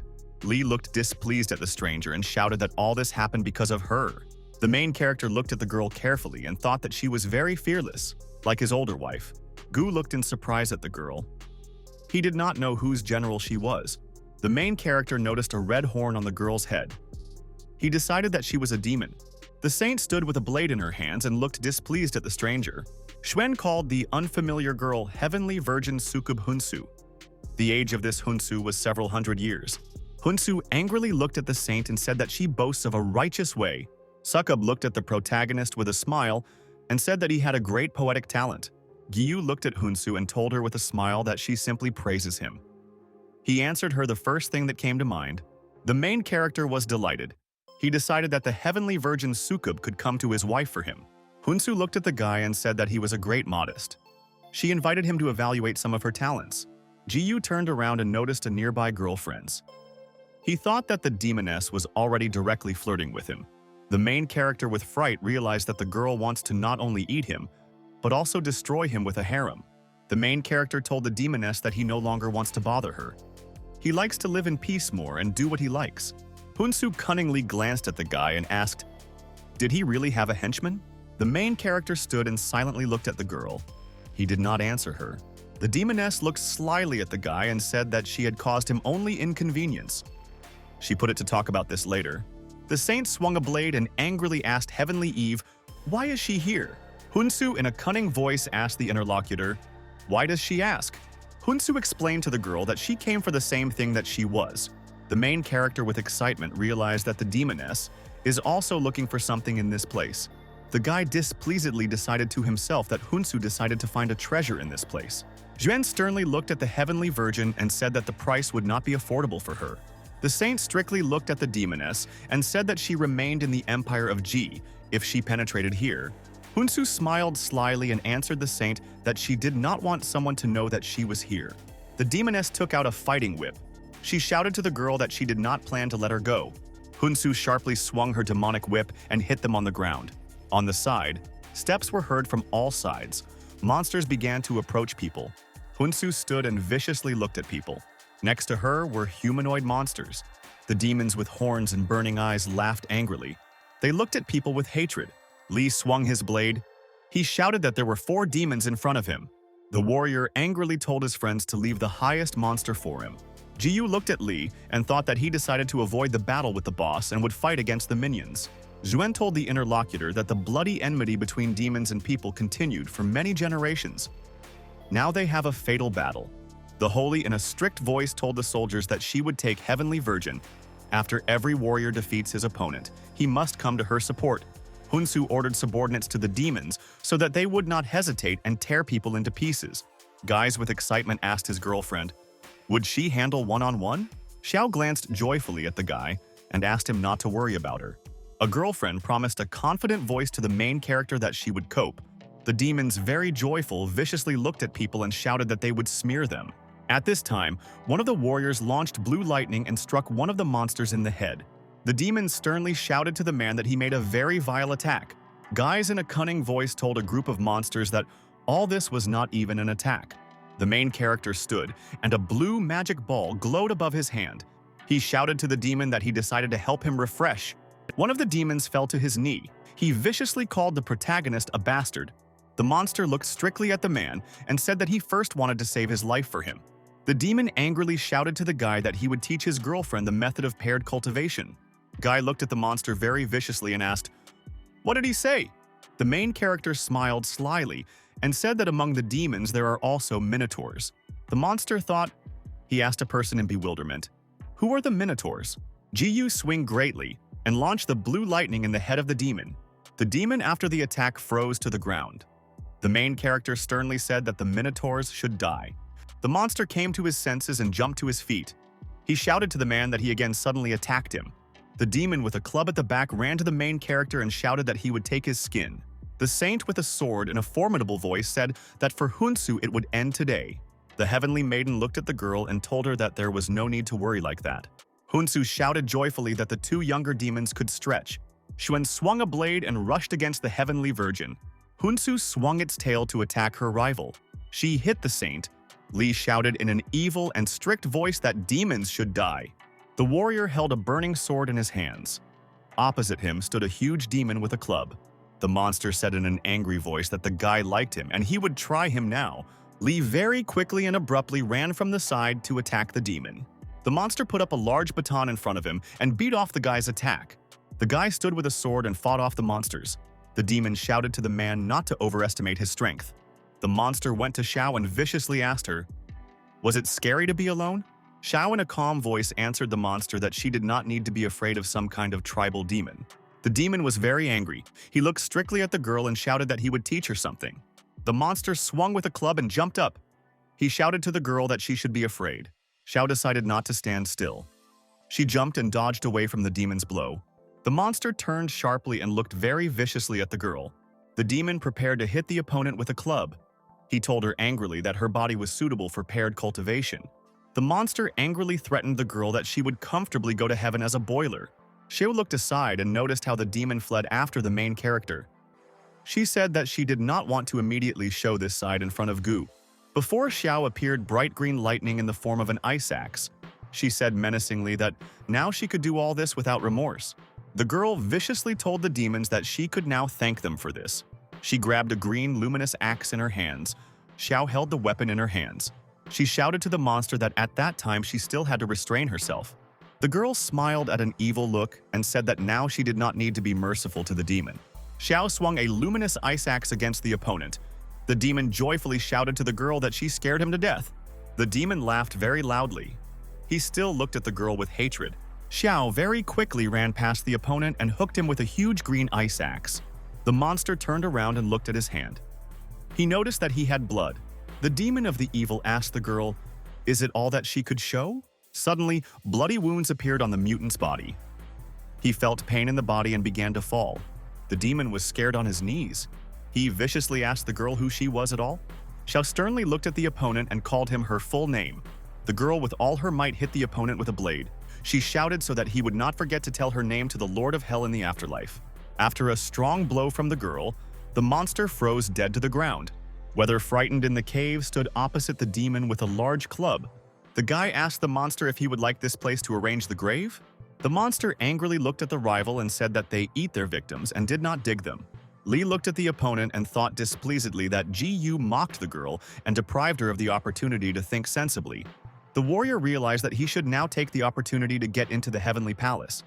In the future, he can no longer have a chance to return the girl. The guy took out a small brown box with pills. He decided that he should overcome this crisis and help the saint find what she is looking for. This will be considered a great achievement. Lee put a small pill in his palm. He decided that if he kills the heavenly virgin, then in the palace they will treat him with careful care.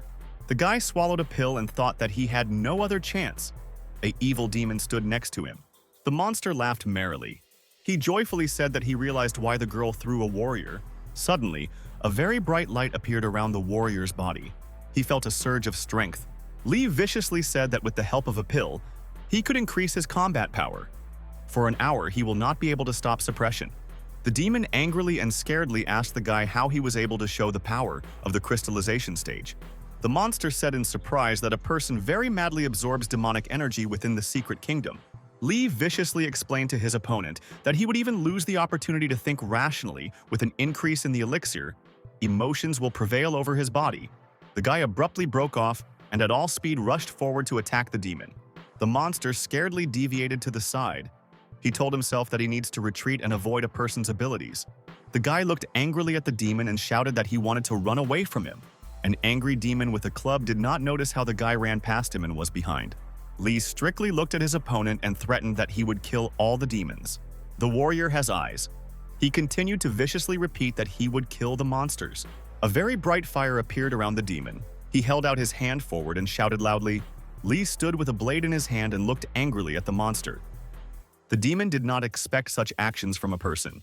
The monster angrily thought that the human cultivator was able to freely absorb demonic energy. The demon looked at the guy and thoughtfully thought that he would turn him into the future demonic offspring. The monster angrily looked at the man and thought that he would certainly do it. The mutant swung and launched a huge blue lightning against the guy. After the flight, purple lightning hit the warrior straight into the head. The mutant was very happy. He shouted menacingly that the victory would be behind the demons. The main character flew over the ground and slowly flew away from the running evil demon. A mutant with a club fled after a man and screamed angrily that the guy would not leave. The monster asked the protagonist displeasedly, "Is he not going to fight?" Gu, in flight, in a joyful voice shouted to the opponent that he would certainly fight. The guy turned around and ran aside very quickly. The demon after him shouted that he still had a worthy duel against him. The main character jumped up. He shouted to the monster that he would fight him if he would catch him. The mutant was very angry. He turned and went aside. He told the main character that he did not want to fight with him. Gu decided not to waste time. He swung and launched a bundle of blue lightning into the head in a mutant. The main character viciously told his opponent that he now refused to fight against him. The demon was very angry. He turned around and looked displeased at the man. Gu looked at the opponent and said that he first caught up with him, and then they would fight properly. The main character suggested a surprise demon to fight to death. The mutant got angry. He promised his opponent in a strict voice that he would catch up with him. The demon fled to a man at full speed. He shouted to the guy that he would devour him. Gu very easily jumped up. The demon with a club rushed past him. The main character glanced joyfully at the monster and said that very obedient son. The main character activated in his hands a round blue bunch of energy for attack. Guy swung and with all his might struck the opponent's energy in front of him. The demon after the attack was very angry. He did not like that a man threw blue energy into him. In another place, the canyon was a very bright red fog. There, Swan fought against the Heavenly Virgin. Zuen sharply waved to the side with her blade to fight off the tail of the tail. Hunsu waved her whip to hit the opponent with a powerful blow. The Heavenly Maiden is very angry. She looked displeased at her rival. There was a very powerful and bright explosion. Heavenly Virgin was thrown aside. Suen was very angry. She was unhappy due to the fact that she could not immediately finish off the Heavenly Virgin. Hunsu angrily looked at the rival and said that she achieved many success after the first war on the border of the empire by Ji. The saint strictly looked at the rival and said that she would not speak stupid things.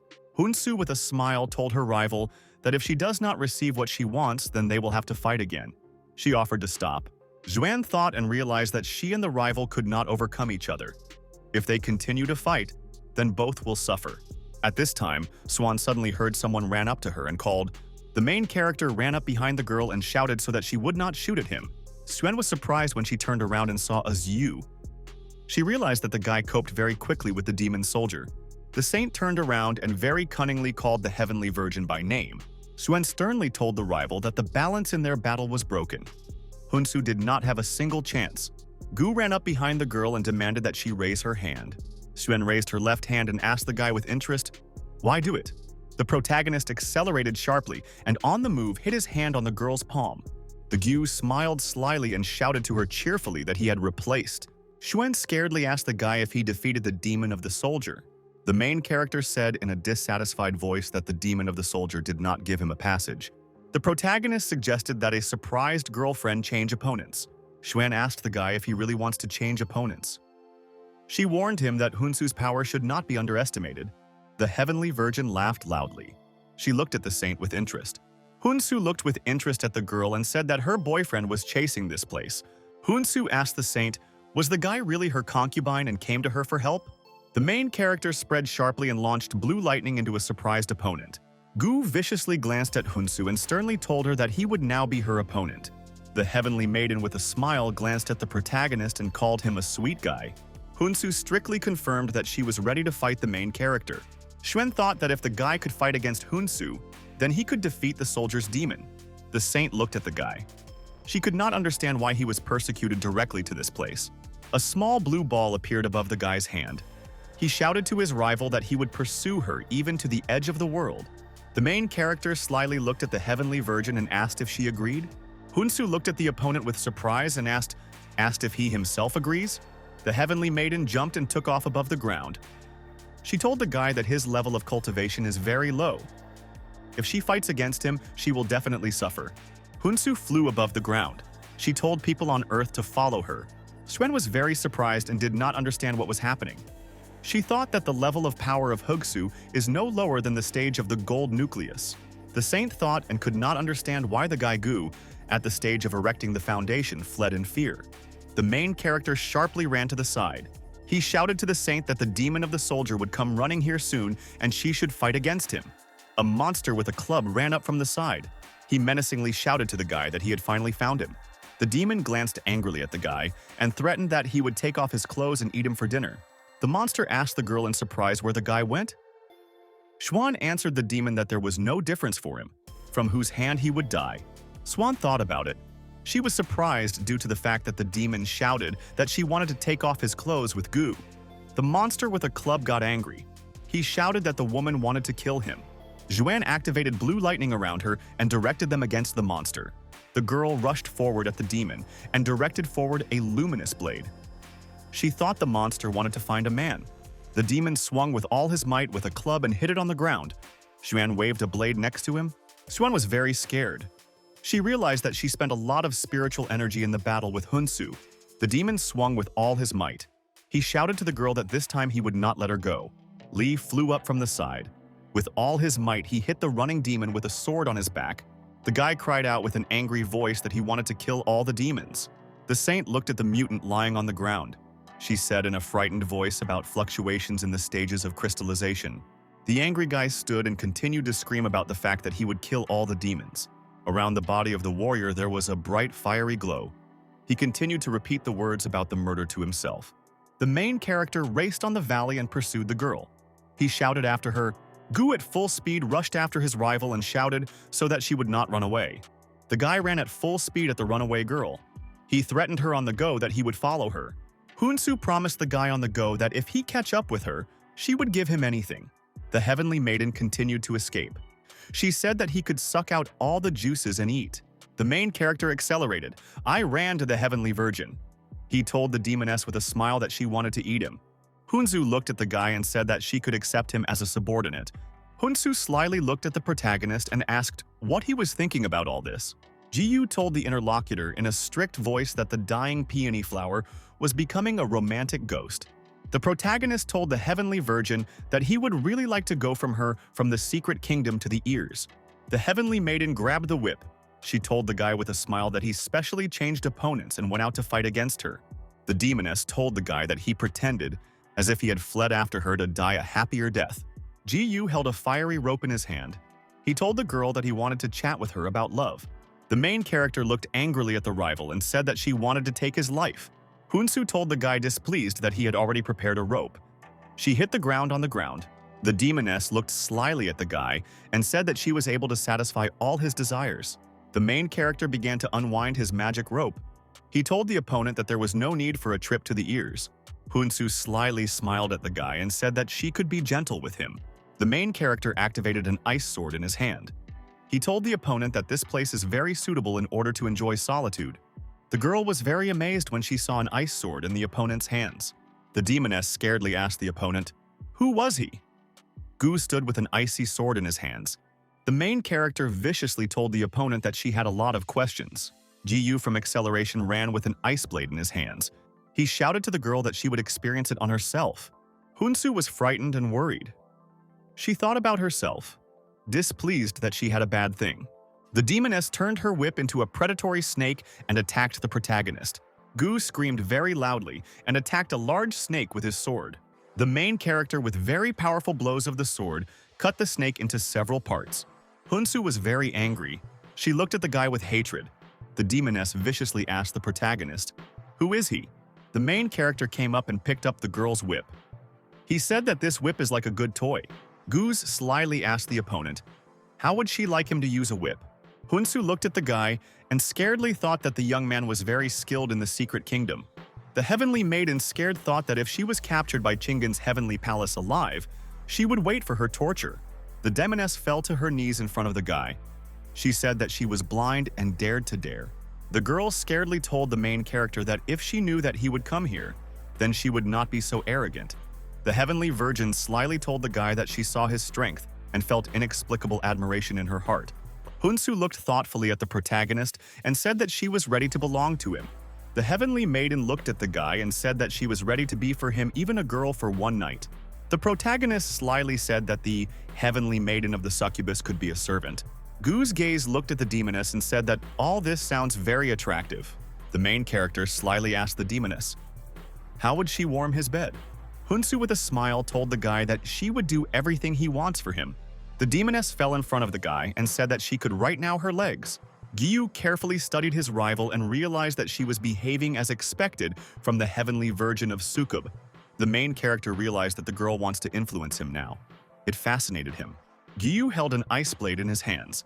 He told the girl that she had awakened interest in him.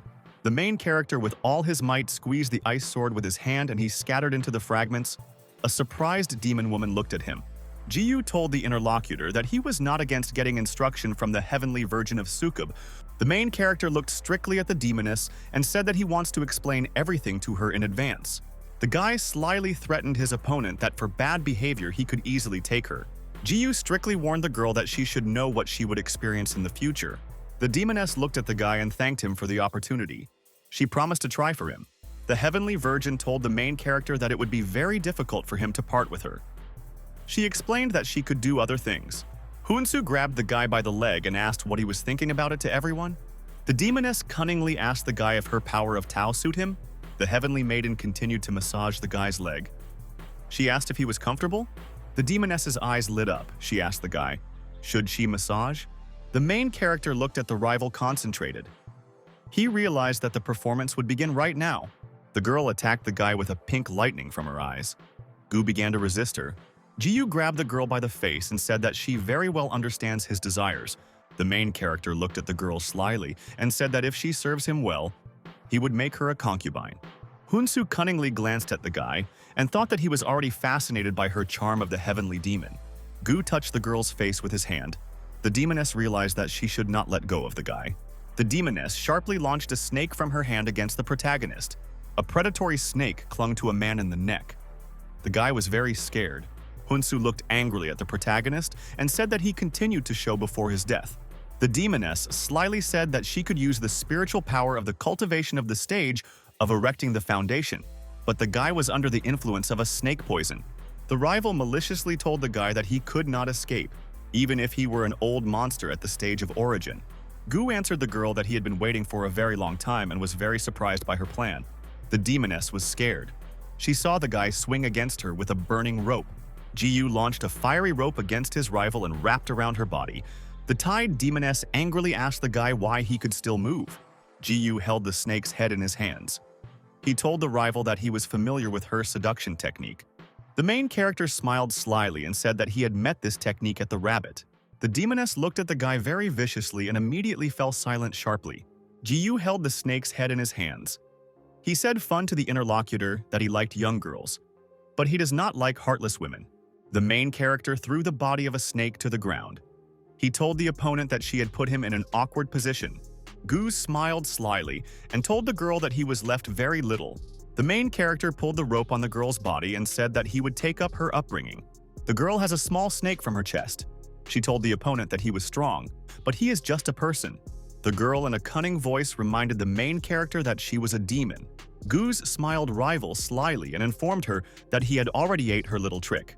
The main character said to the girl with a smile that he doesn't care whether she or a demon is a man. Gu threatened his captive that while he needed her, she could not escape. The snake on the girl's body turned angrily. She prepared to pounce on her. The snake from the body from the girl accelerated to bite her in the head. The main character sharply extended his hand to grab a predatory snake on the girl's body. Gu's scope grabbed a predatory snake behind his head with his hand and began to crush it. The main character looked angrily at the girl and said that she really wants to die. Jiyu held a snake in his hands. He looked at the interlocutor and asked if she needed help with all this. The demoness asked the guy displeasedly, why does he not let her commit suicide? The snake in the hands of the protagonist was lit up with a bluish color. He was surprised due to the fact that the rival wanted to commit suicide. Gu viciously glanced at the girl and thought that it would be very difficult to make her, so that she called him a husband. The main character thought. He looked at the girl very displeased. Gu squeezed and crushed a snake in a fist. He thought that he had only one. The main character pulled the thread on the girl's body. He said that he should end her. Jiu went to the girl and said that all this is very wasteful. Hunsu looked at the guy in dismay and asked what he was up to. The main character swung with his hand and hit the girl on the face with all his might. The captive fell to the ground. The guy angrily told her that she needed to wipe her face before she would serve him. The demoness lay on the ground. She viciously reminded the guy that her strength was suppressed by the secret kingdom. The demoness viciously shouted to the main character that she could tear off his skin alive. Gu thoughtfully told himself that he has a good talent to play a villain from himself. The main character looked at the frightened girl and realized that she wanted to survive in order to take revenge. Jiyu looked cunningly at the captive and said that he would give her a chance to tear him into pieces. The demoness was very angry. She angrily asked the guy who he was. The main character demanded from the captive to call him a husband. He would like to leave her alive after that. Hunsu sternly told the guy that he could kill or cut her. The demoness turned to the side and shouted to the main character that she would not be his toy. Jiyu liked him and said with interest that he sees in front of him a heavenly virgin from the demon clan. The main character calmly explained to the captive that he did not need it from her at all. The captive viciously asked the protagonist, "Who is he?" Hunsu was surprised to ask the guy, did he really want to connect himself with a marriage with a demon? The main character approached the girl lying on the ground and said that he did not want this. Jiyu explained to the captive to call him a husband. No one except them will know about it. The guy promised the captive that he would let her go and fight her outside the secret kingdom. The demoness angrily told the person that he could kill her at any moment. Hunsu shouted in displeasure by the main character that he wanted to humiliate her in this way.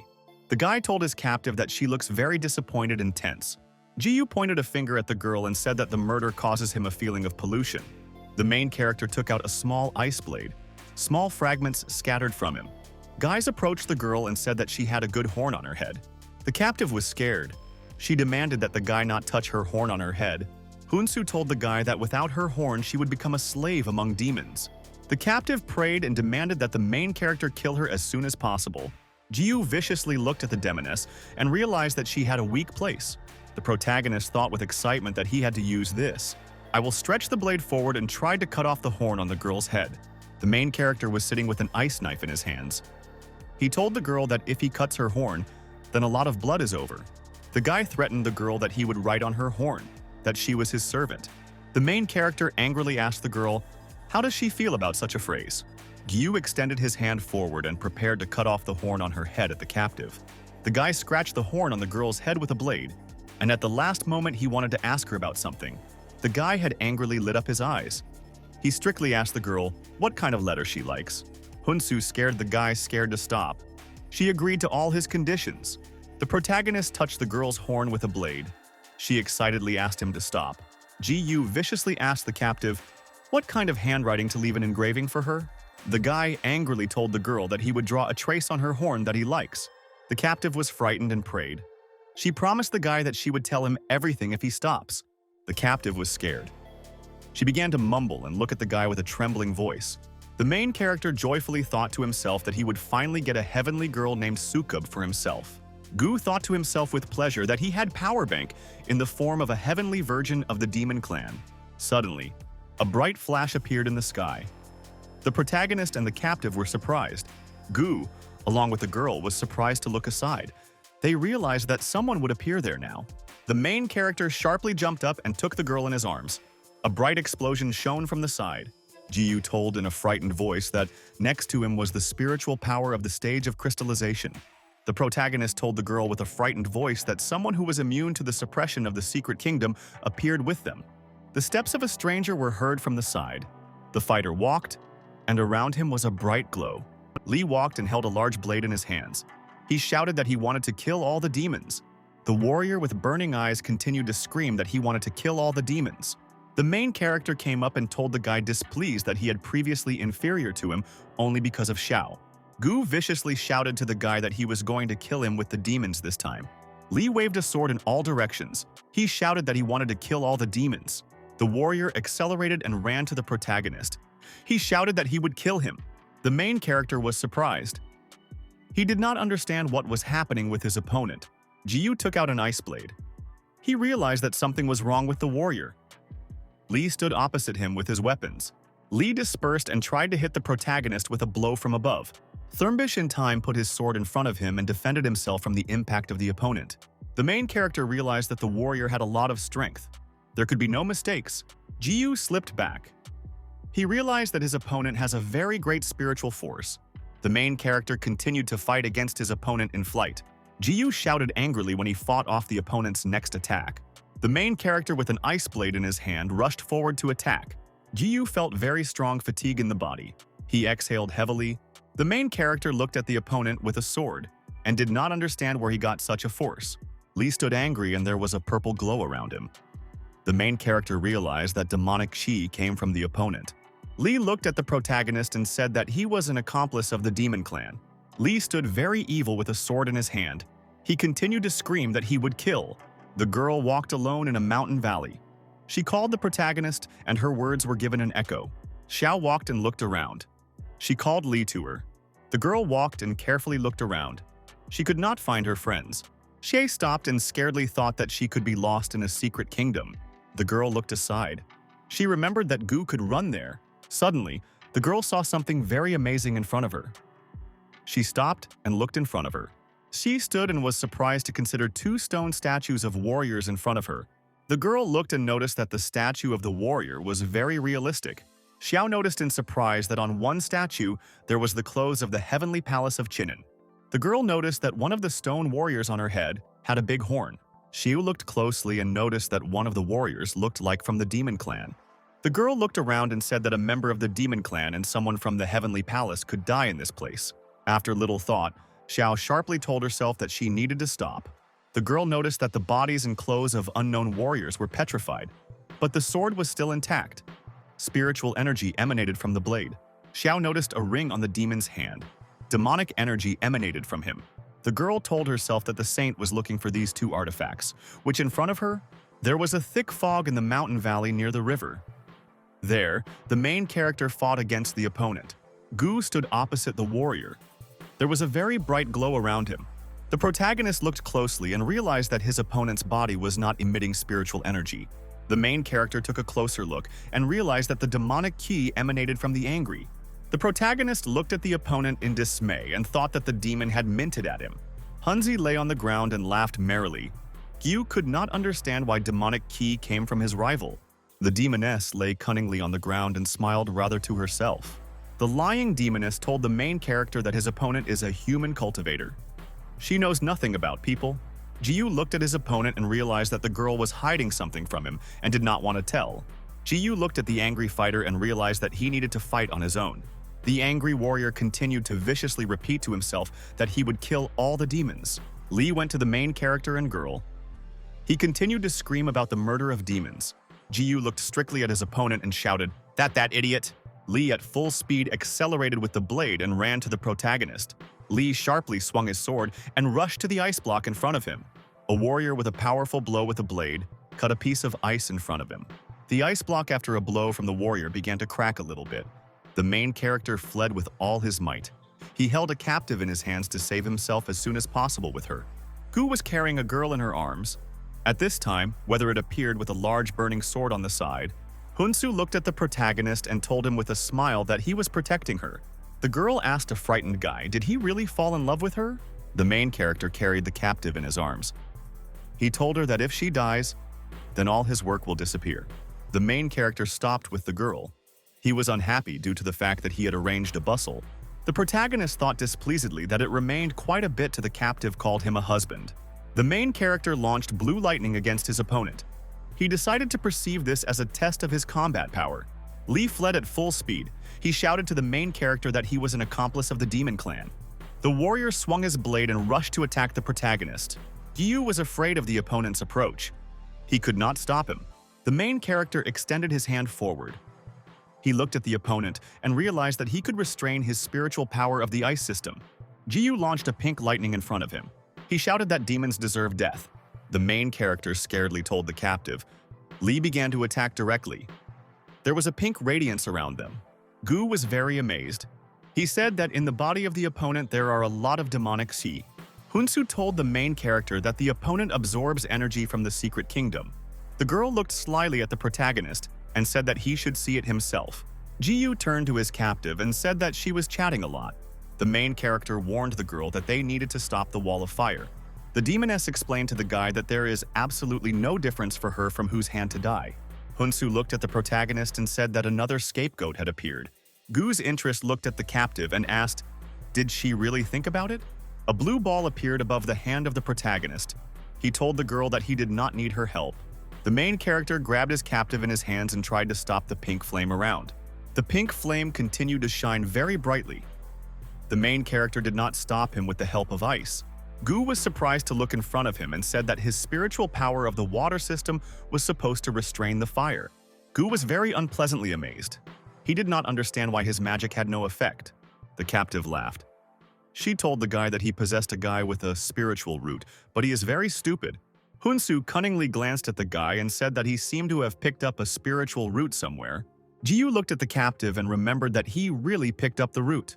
The main character thought, he realized that he perhaps incorrectly used the pair of spiritual root. Gu looked aside and thought, he realized that his affairs are very bad. Lee ran to the side with a large blade. He shouted to the rivals that they were traitors. The warrior threatened the main character and the girl that he would burn them to the body. At this time, the girl appeared on the side and shouted so that Lee stopped as soon as possible. The warrior squeezed his fist by angry. He greeted Madame the Holy. The saint directed the sword to the guy's head. Lee shouted that Jiyu became an accomplice of the demon clan and should burn alive. Xuan directed her blade straight to the guy's head. He was scared. The girl held the sword in her hands. She sternly looked at the warrior and demanded that he stop. Lee grabbed a burning blade in his hands. He shouted to the girl that she became an accomplice of demons. The girl directed her blade to the warrior and demanded that he come to his senses. The saint strictly demanded from the guy that demonic qi would not take possession of his reason. The guy held a big sword in his hands. He repeated to himself the name not Shiochin. The warrior looked sadly down in front of him. He repeated the name Shioshin once again. The guy felt his strength began to leave him. He exhaustedly fell to his knees and repeated the name of the girl. The protagonist thought joyfully that the older wife came just in time. He can rely on her at a critical moment. The captive looked at the guy in amazement. The rope on her body began to weaken. The demoness looked at herself in surprise and saw that her hands were free. Gu thought joyfully that he in time removed the rope on the body of the captive. All this was not seen by the older wife. The main character thought that if he had seen his older wife with the captive, then something worse would happen to him than burning alive. Lee viciously shouted to the saint that the main character helped the girl from the demon clan. The warrior said in displeasure that he was not mistaken when he wanted to kill the protagonist. The saint looked at the frightened Gu and asked if he really told the truth. Jiyu viciously confirmed the saint that he prevented Li to kill the heavenly virgin. Xuan angrily asked the protagonist why did he prevent the murder of Hunsu. The protagonist pointed to the side with his hand. He explained that Hunsu is a heavenly girl of the demon clan. It cannot be killed.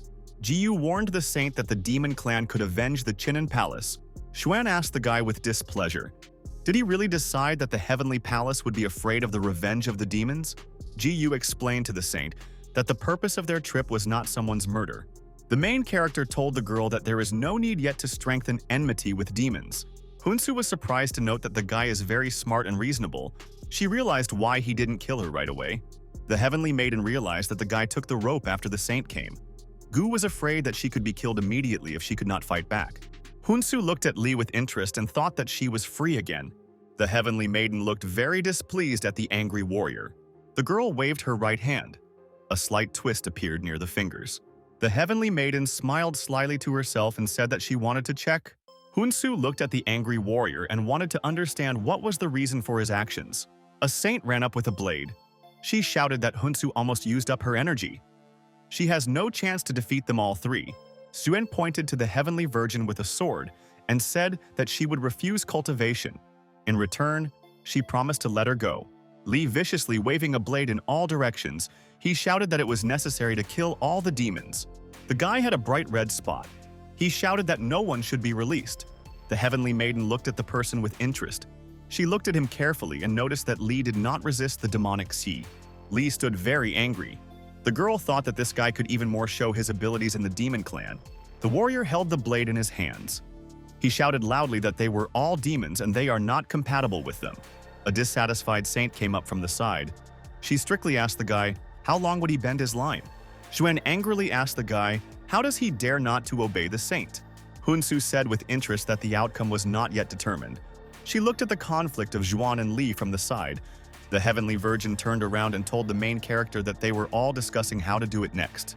Gus turned around and demanded that his interlocutor be silent. He asked if she would die if she was silent. The main character scaredly threatened the girl that if she furthered chatting, he would definitely die. The heavenly virgin told the guy that he should worry about Xiaoxian. Girlfriends have not been visible for a long time. The heavenly maiden pointed a finger at the guy and accused him of abduction of Xiao. Hunsu asked the warrior with suspicion, why did he become so indifferent to others? Li was very angry. He shouted to the girl so that she would not mention the name not Xiaoxian. The warrior suddenly rushed forward with a blade against the heavenly virgin.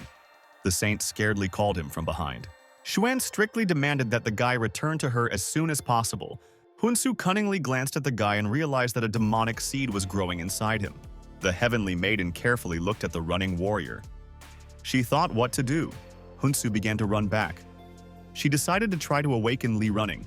The heavenly maiden touched her finger with her finger on her face. A small drop of blood appeared. Hunsu directed her finger forward, and a small radiant flower flew out of it. The heavenly maiden stood and held her raised hand. A warrior with a sword shouted to her that she would die. Li swung his huge blade. The rival easily bounced back and dodged the blow. She held out her hand to his head. The main character from behind shouted so that Li Zilan did not go further. Hunsu sharply extended her hand forward and touched her magic finger to the warrior's forehead. Li felt very strong weakness in the legs. He began to swing and could no longer survive. The guy's eyes became very cloudy. He looked aside with an incomprehensible look.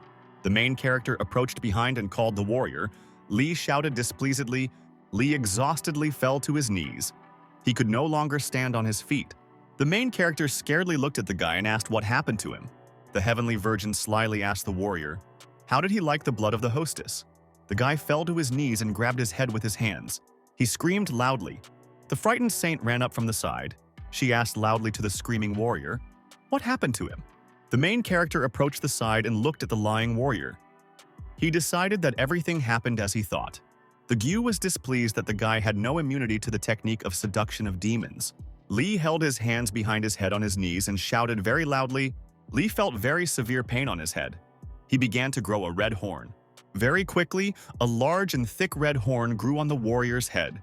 The heavenly virgin told the guy that they all discussed whether it was necessary to destroy its cultivation or to kill her even. Hunsu took out a large whip. She told the guy that they had not yet expected this. The heavenly maiden told the guy angrily that they did not expect the situation to change so sharply.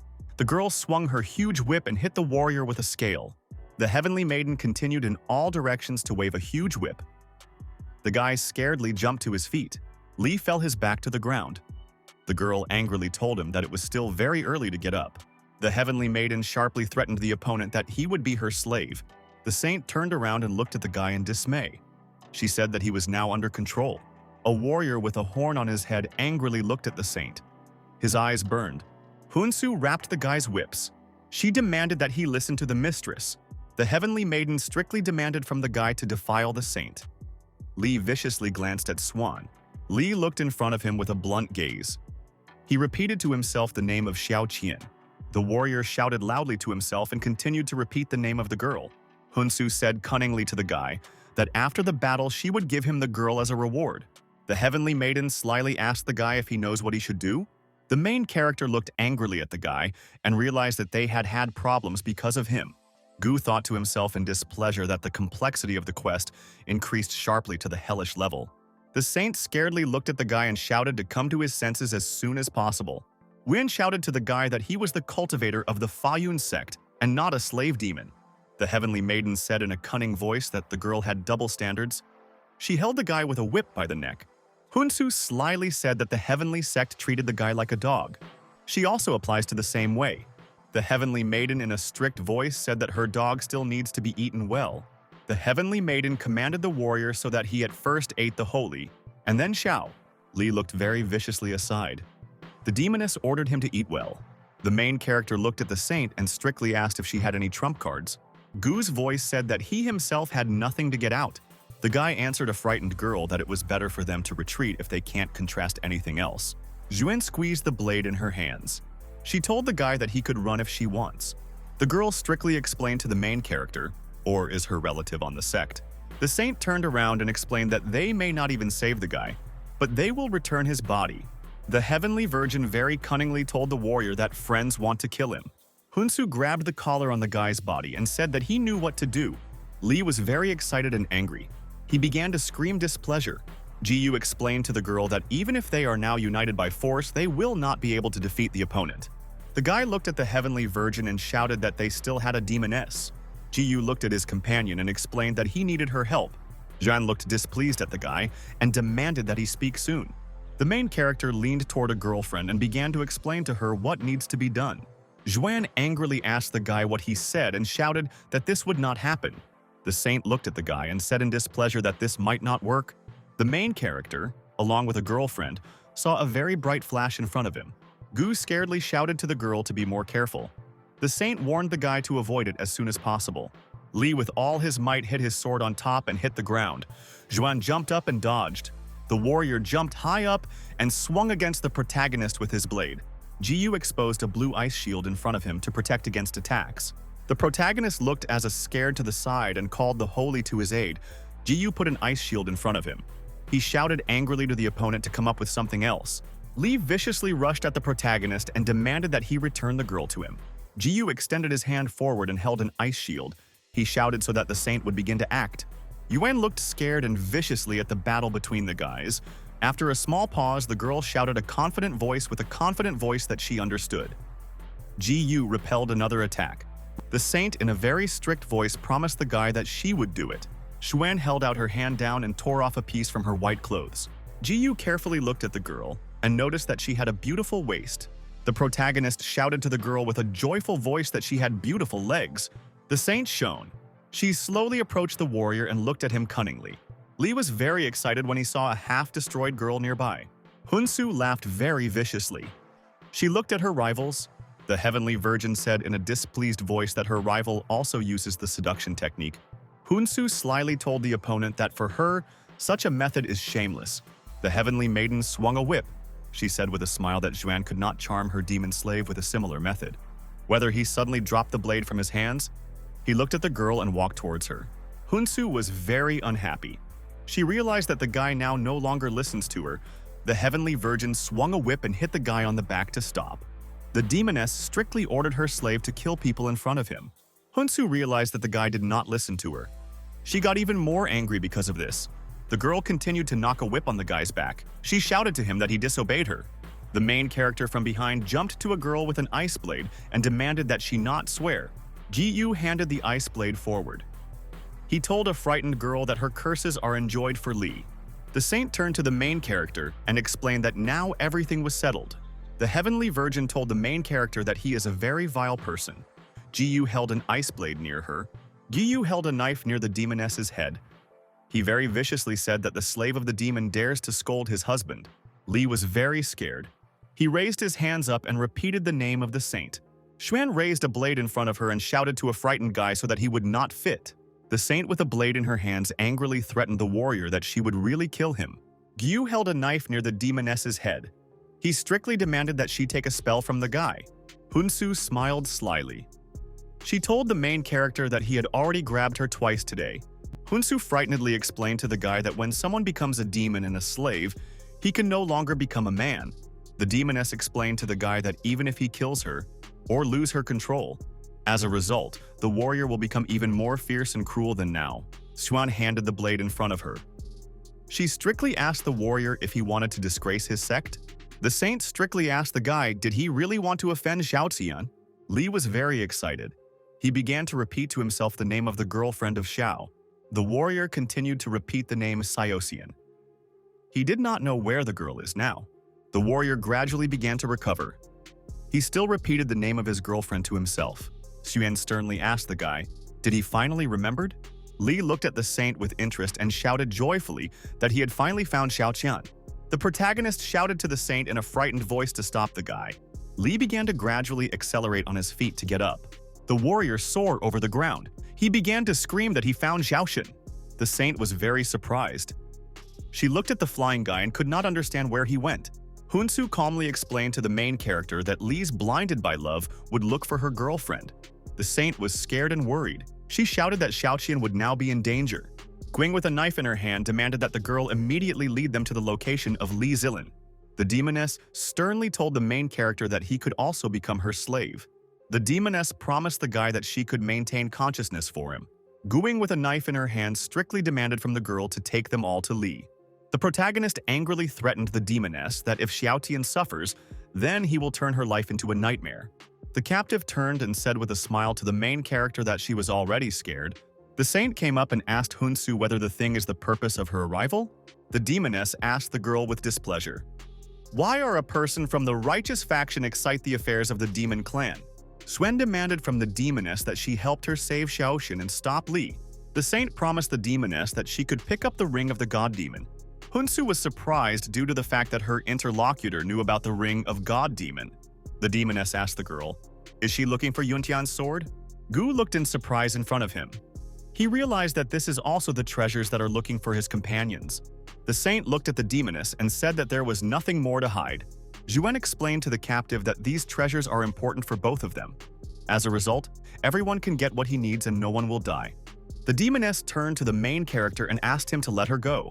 Hunsu explained to the guy that if they pull or very quickly get to the girl of Xiao, the protagonist viciously demanded that the girl be led to Li and not cunning him as soon as possible. Hunsu cunningly turned to people and said that they follow her further. The demoness rose above the ground. She told people that they did not blame her if they did not calm down.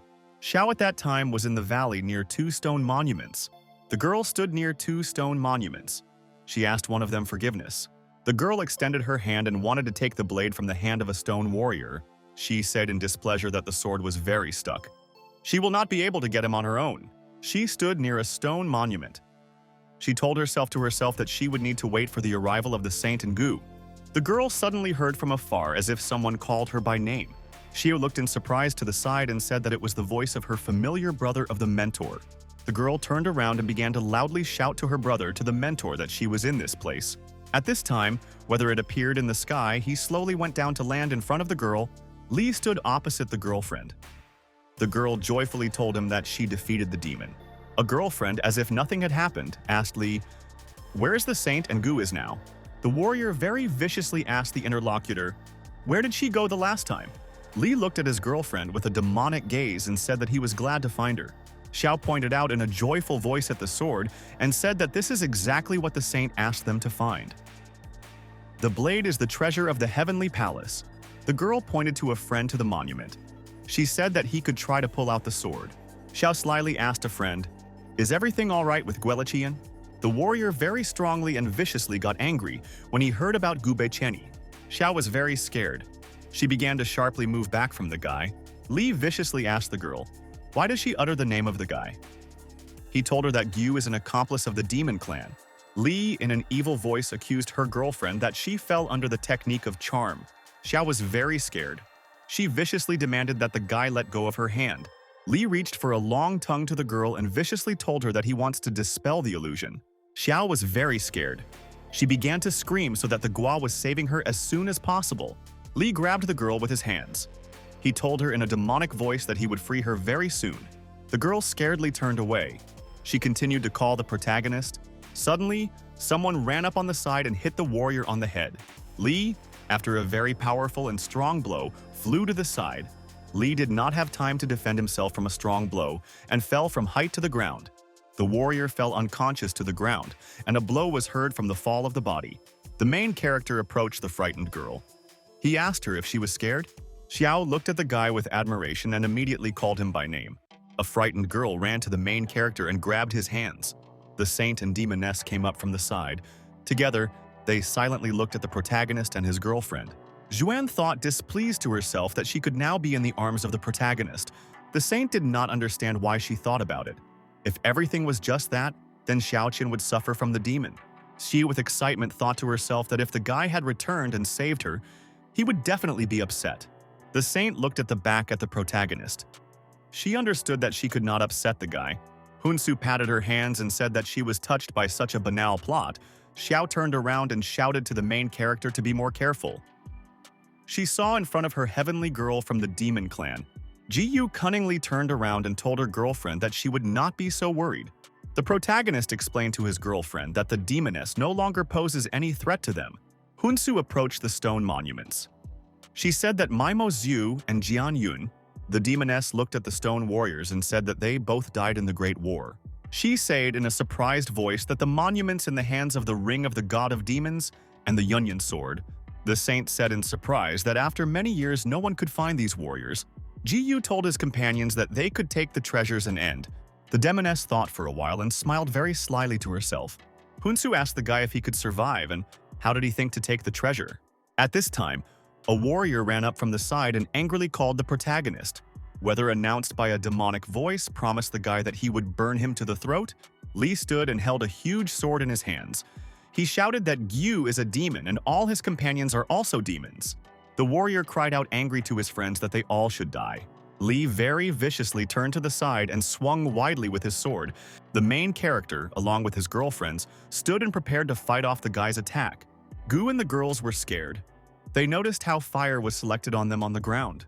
Xiao scaredly told the main character that the fire ring is a warrior of Li. The girlfriend explained to the guy that they needed to run away now. If they do not run away now, then the ring will begin to contract and people inside will burn. Ji Yu explained to his girlfriend that he could extinguish the ring with the help of his abilities. The girl looked displeased in front of her and said that this fire had become stronger than it was before. The saint demanded that the demonic ordered the guy to stop.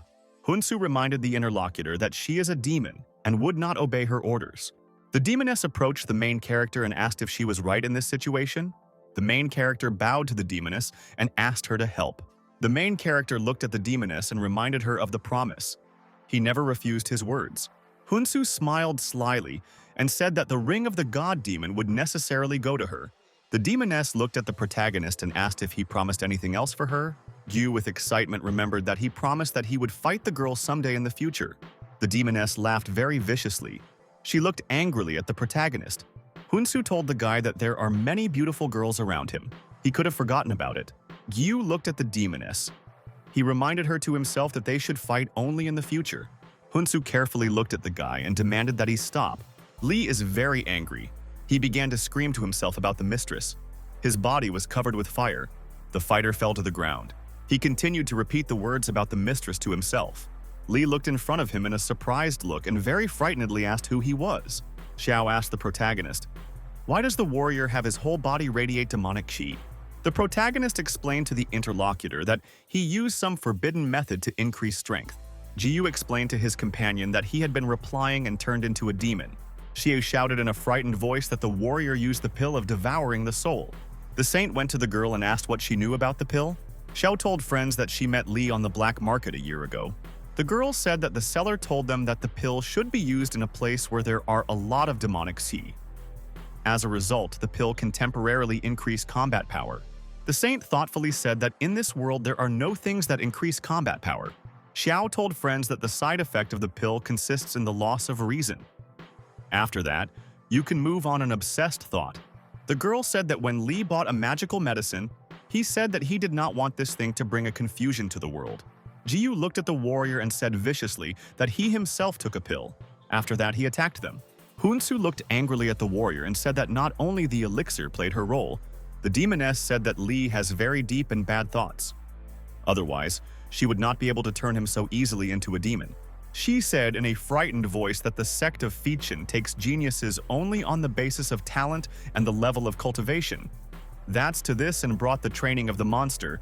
The main character sternly said that usually the guy is full of humanism and righteousness, but his mind is full of dirt and vulgarity. The demoness laughed slyly. Hunsu turned to the main character and said that he did not hide his vulgarity at all. The main character explained to the interlocutor that he calls all this an ancient romantic. Hunsu held a whip in her hands. She told the warrior that he had a talent for the absorption of demonic qi. The demoness viciously looked at the guy and said that she had lost 3 guards but received him. Li was in an insane state. He continued to repeat the words about the mistress of Xiao to himself. The warrior looked in front of him with a dull look. He continued to repeat to himself about the mistress of Xiaoxian. Hunsu stood with a whip in her hands. She told the guy that he was still absorbing demonic qi. The demoness told the warrior that it was not necessary for several days to break through to the stage of the golden nucleus. The warrior suddenly revived. He looked angrily at the heavenly virgin and began to call her a demon. The main character slyly warned the girl to stay away from Li Wei. Li viciously headed for a frightened demoness and shouted that she was no longer a mistress. Hunsu conveniently called the warrior a slave. She promised that she would bring him up properly. The warrior with burning eyes screamed viciously. He jumped up. Hunsu was next to the whip. The girls swung a whip and prepared to hit the guy. The demoness looked scared at the warrior. Li stood and next to his body was a bright fire. The main character told his companions with the excitement that they need to unite in order to deal with Li. The saint said with excitement to the main character that it all depends on the consent of Hunsu. The demoness with a whip in her hand said that her demon slave did not obey orders. The demoness promised her companions that she would restrain him for several breaths. She asked if they were further. Jiyu viciously told his girlfriend that he would use the spiritual power of the water system to extinguish fire. The main character told the companions to use the windbraid to cope with the warrior. The girlfriend told the main character that even if it has become very bad, he still remains her brother a mentor. The saint strictly demanded that the girl help them against Li. The girl in a calm voice answered the saint that she would obey the order. Jiyu told the companion that they now needed to go ahead. Xuan asked the guy what his plan is. The main character suddenly approached the saint from behind and wrapped her hand around her. Xuan asked the guy with a frightened voice, "What did he want to do?" The main character explained to the girl that they now need to collect the spiritual power of water in one blow. They will be able to extinguish the fire that protects the opponent's body. The holy voice in an excited voice told the main character that he said everything correctly. Gus turned to the side and called Hunsu and his girlfriend with an excited voice. The main character looked at the girls and sternly said that they have only one chance. Hunsu said in an evil voice that she sank to the point that she was working with people. The demoness jumped up and swung a whip. She shouted that this was all irony. Xiao jumped up. She shouted to her friends that they could attack. The main character stood in an embrace with his companion. There was a bright radiance around them. Guy, along with Zhuan, extended their arms forward and prepared to attack. The main character joyfully told the saint that she would prepare for the attack. The warrior angrily looked at the flying girl and called her a demoness. Li viciously glanced at the girl and shouted that he would not listen to her orders. Hunsu spread a whip wide and prepared to attack a warrior. The demoness in the flight swung its tail. Li's angry stood on the ground. The demoness, with the help of her whip, completely connected the warrior in the body. Hunsu shouted to her companions so that they themselves attacked a warrior. She would not be able to restrain herself for a long time. The main character held out his hand forward. He shouted to his companion that their turn had come. A huge ice dragon appeared from the guy's hand. He flew in the direction of a connected warrior. Whether the tide cried out displeasedly, he saw in front of him flying blue dragons. Lee tensed with all his might and was able to break the whip that he was connected. Hunsu was very scared. The demoness said in a frightened voice that she could no longer hold the guy. The main character from behind with excitement stood near the saint and said that this would be enough. The main character looked angrily at the warrior and shouted that he could not escape. Ji-yu shouted to the opponent that he would kill him. At this time, the blue dragons rushed on Lee from above. Two ice dragons attacked a very bright explosion on top and rang out. Ji-yu turned to the girl and shouted that he had come to attack them. Xiu swung a large ice hammer and told a friend that she would cope. The girl jumped up and swung a huge ice axe against the guy. The angry Xiao in flight asked for forgiveness from her brother, a mentor, Lee. Xiao in all directions waved a huge ice axe. Opposite her stood Lee. Very viciously looked at the girl and shouted that she wanted to kill him. A warrior with burning eyes shouted to the girl that she was not his Xiaoxian. Yeo swung a huge hammer and tried to hit the opponent. The guy bounced to the side. The girl in flight with a huge weapon shouted that her name is Xiaoxian. The girl swung a huge ice axe and told the guy, an evil voice, that he was not. Xiu swung a large ice axe and prepared to hit a running warrior. Lee grabbed the girl by the hand. Xiao demanded that the guy let her go and call him a monster. Lee was very angry due to the fact that his girlfriend called him a monster. The warrior held the girl by the hand and called her a demon with an evil voice. Lee shouted displeasedly that the demon did not dare to call him a monster. Xiao was very scared. She felt pain in her hand and screamed loudly. The main character flew up from the side with a sword. He shouted so that the warrior would let the girl go. Lee jumped up and rushed to the protagonist. He shouted that he could attack. Lee held out both hands forward and grabbed them with a burning sword in front of him. The main character tried to tear his sword out of the opponent's hands. Lee held the blade, gazed in displeasure to the side to the girl and called her by name. The main character grabbed the girl in his arms and shouted to her that it was time for them to leave. The saint told his friends. Lee turned out to be a very strong opponent. Xuan complained to friends with a dissatisfied voice that the four of them had not even wounded the warrior. The demoness said in a dissatisfied voice that she could not take advantage of Lee, his genius of the demonic path. The protagonist looked at the girl with excitement and asked if she was hurt. She looked at her friend with a smile and confirmed that she was fine. The girl held out her hand forward. She said that she has a small wound and she is not dangerous for the cultivator. Lee viciously continued to shout to people that they were demons. He shouted to go to hell. The burning warrior shouted to people that evil could never defeat good. They had to know this truth. The saint looked at the warrior and said that his demonic ki increased several times. The girl said in a thoughtful voice that, for the guy, the secret kingdom became a good place for self-improvement. Hunsu looked with interest at the warrior A and said that he could already break into the stage of the golden nucleus, if not for his superficial foundation. The main character asked the girlfriend, what did she say about the superficial foundation at Lee? The main character in fright asked the demoness, what would happen if he would make a forced breakthrough? The demoness turned and said in a displeased voice that in this world, no one had yet been able to move from the construction of the foundation to the gold nucleus in one day. Hunsu turned around and explained to people that if a warrior performs a breakthrough with the help of external power, then he will collapse. Lee's body will also spread into pieces. The main character smiled. He said in a confident voice that he also wants to try. The demoness asked the guy, did he really want to become her slave demon? Hunsu told the main character that demonic ki would greatly increase his strength, but he will not be able to cope with Lee. The main character stood on one knee. He said that he would greatly appreciate the good attitude of the heavenly virgin. Dayu sat in a meditative pose. He said that he was going to rely on his own strength. The saint asked the guy displeasedly, did he really want to mock them? Xuan told the chief hero that to break into the stage of the golden nucleus, it will be necessary to cultivate for more than 100 years. The main character was in a meditative pose. He told the girls that with the help of external forces, it would also be possible to break through. Zhao turned around and asked the protagonist, what does he want to do? She strictly explained to the guy that he could not follow in the footsteps of his brother, Li Li. The main character slyly asked the girls to help him to detain Li for a short while. The main character told the girls confidently in a confident voice that he knows how to deal with Li. The girl angrily and strictly asked his friend, did he really go crazy? Xiao told the guy that his strength was almost not crushed in this secret kingdom, but he will not be able to make a breakthrough to the level of the gold nucleus in a short time. The main character sat in a meditative pose and smiled joyfully at the girl. Xiao looked scared and displeased at the protagonist. She called him by name.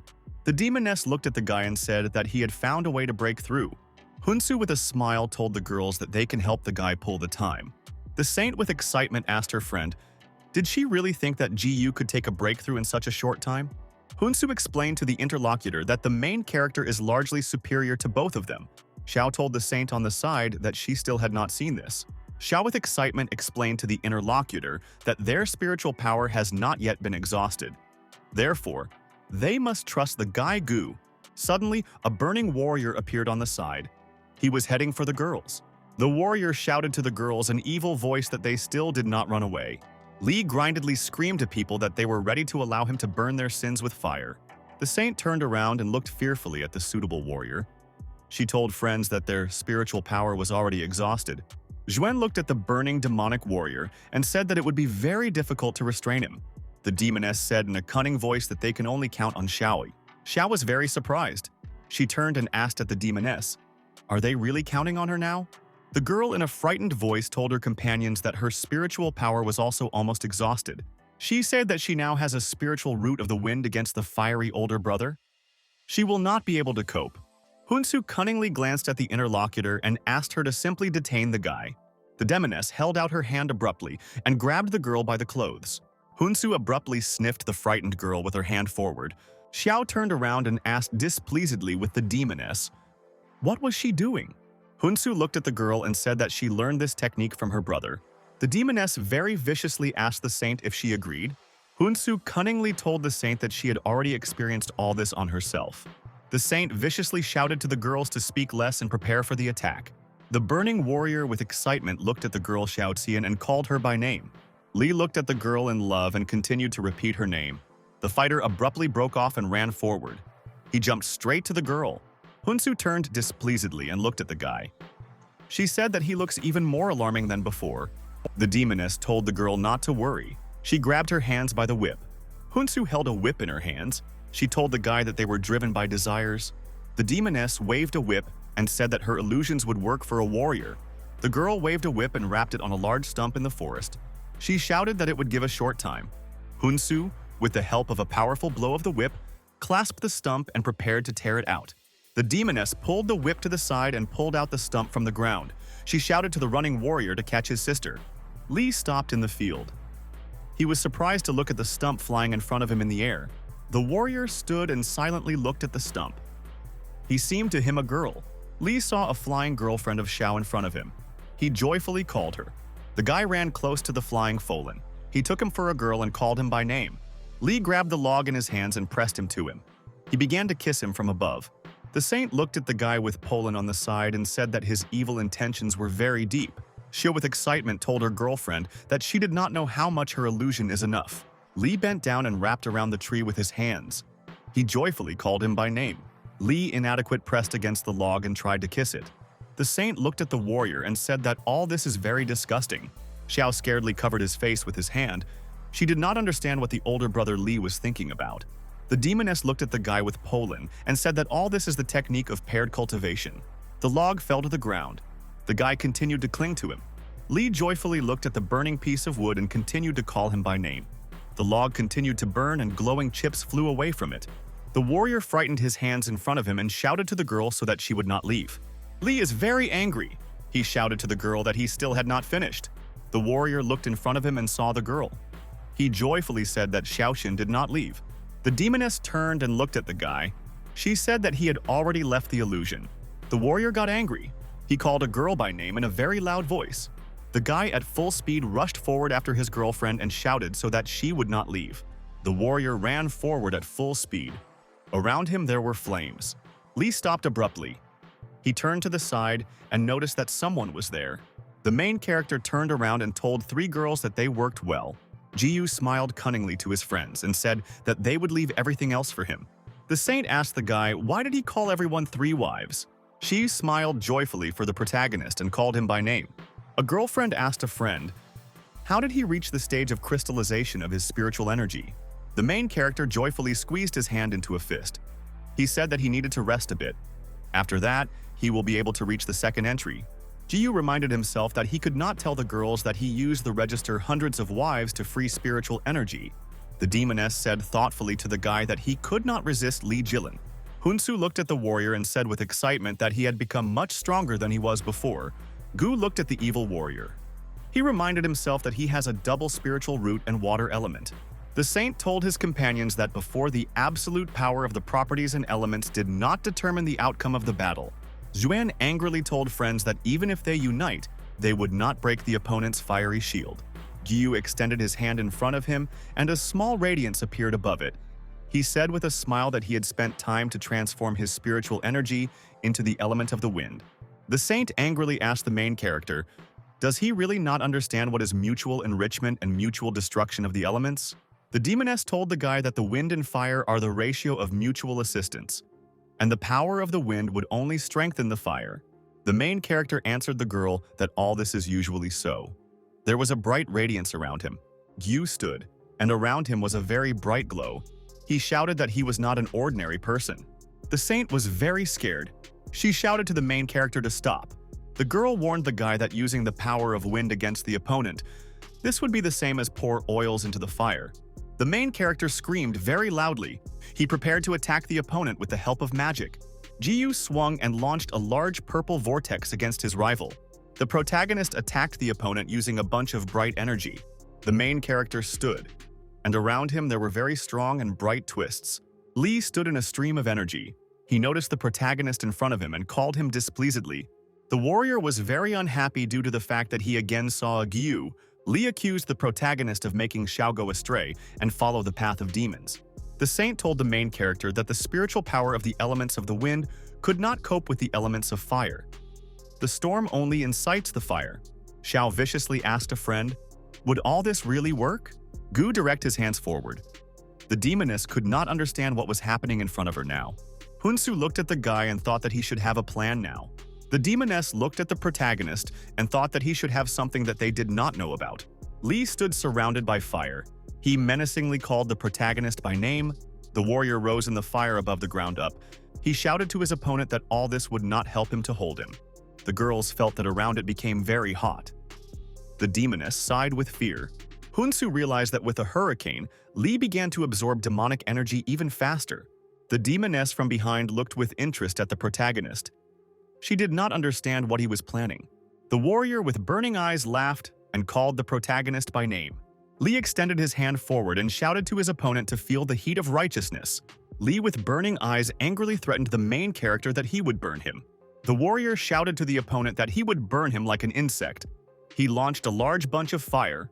The saint scaredly shouted to friends that they could not stop a dangerous attack and offered to run. The main character looked confidently in front of him and shouted to the girl so that she would not worry.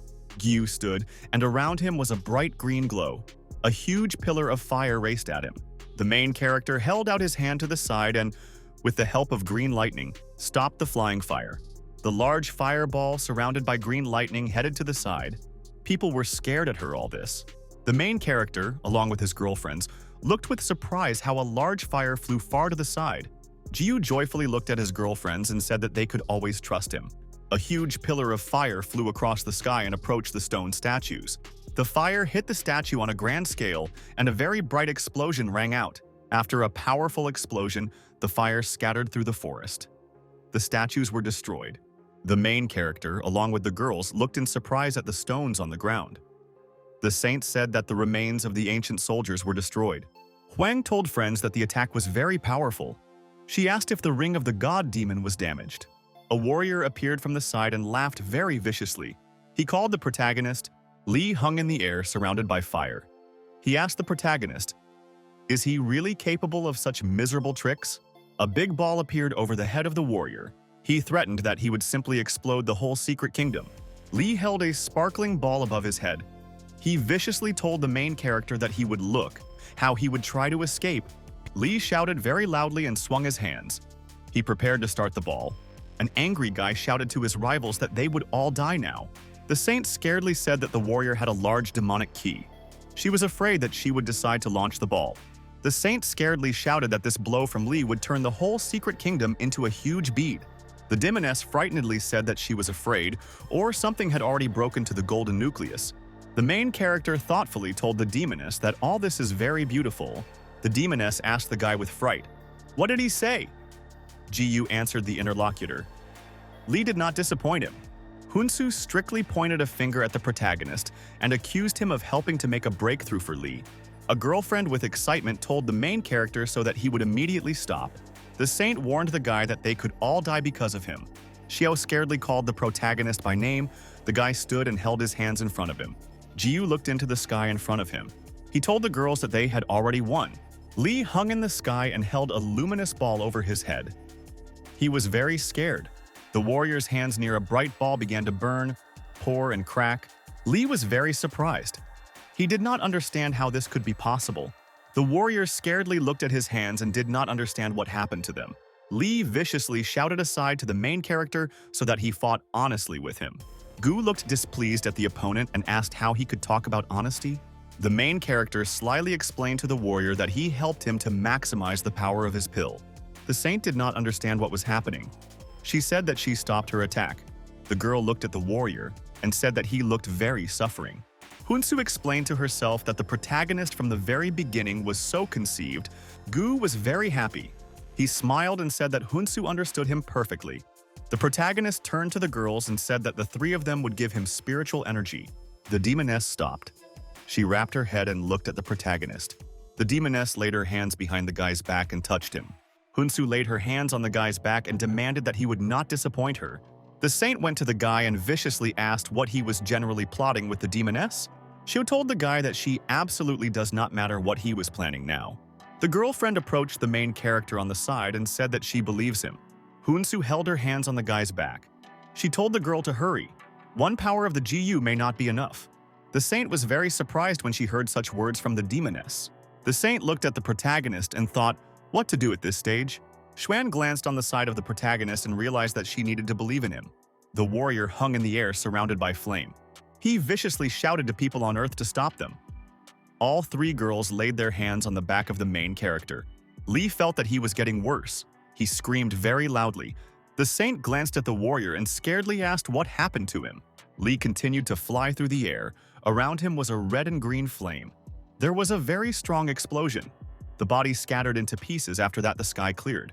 The main character felt very strong relief. He exhaled. Ji-yu told his girlfriends in a calm voice that they had now won. The guy with the girls stood on the ground. They looked scared and with interest at the sky.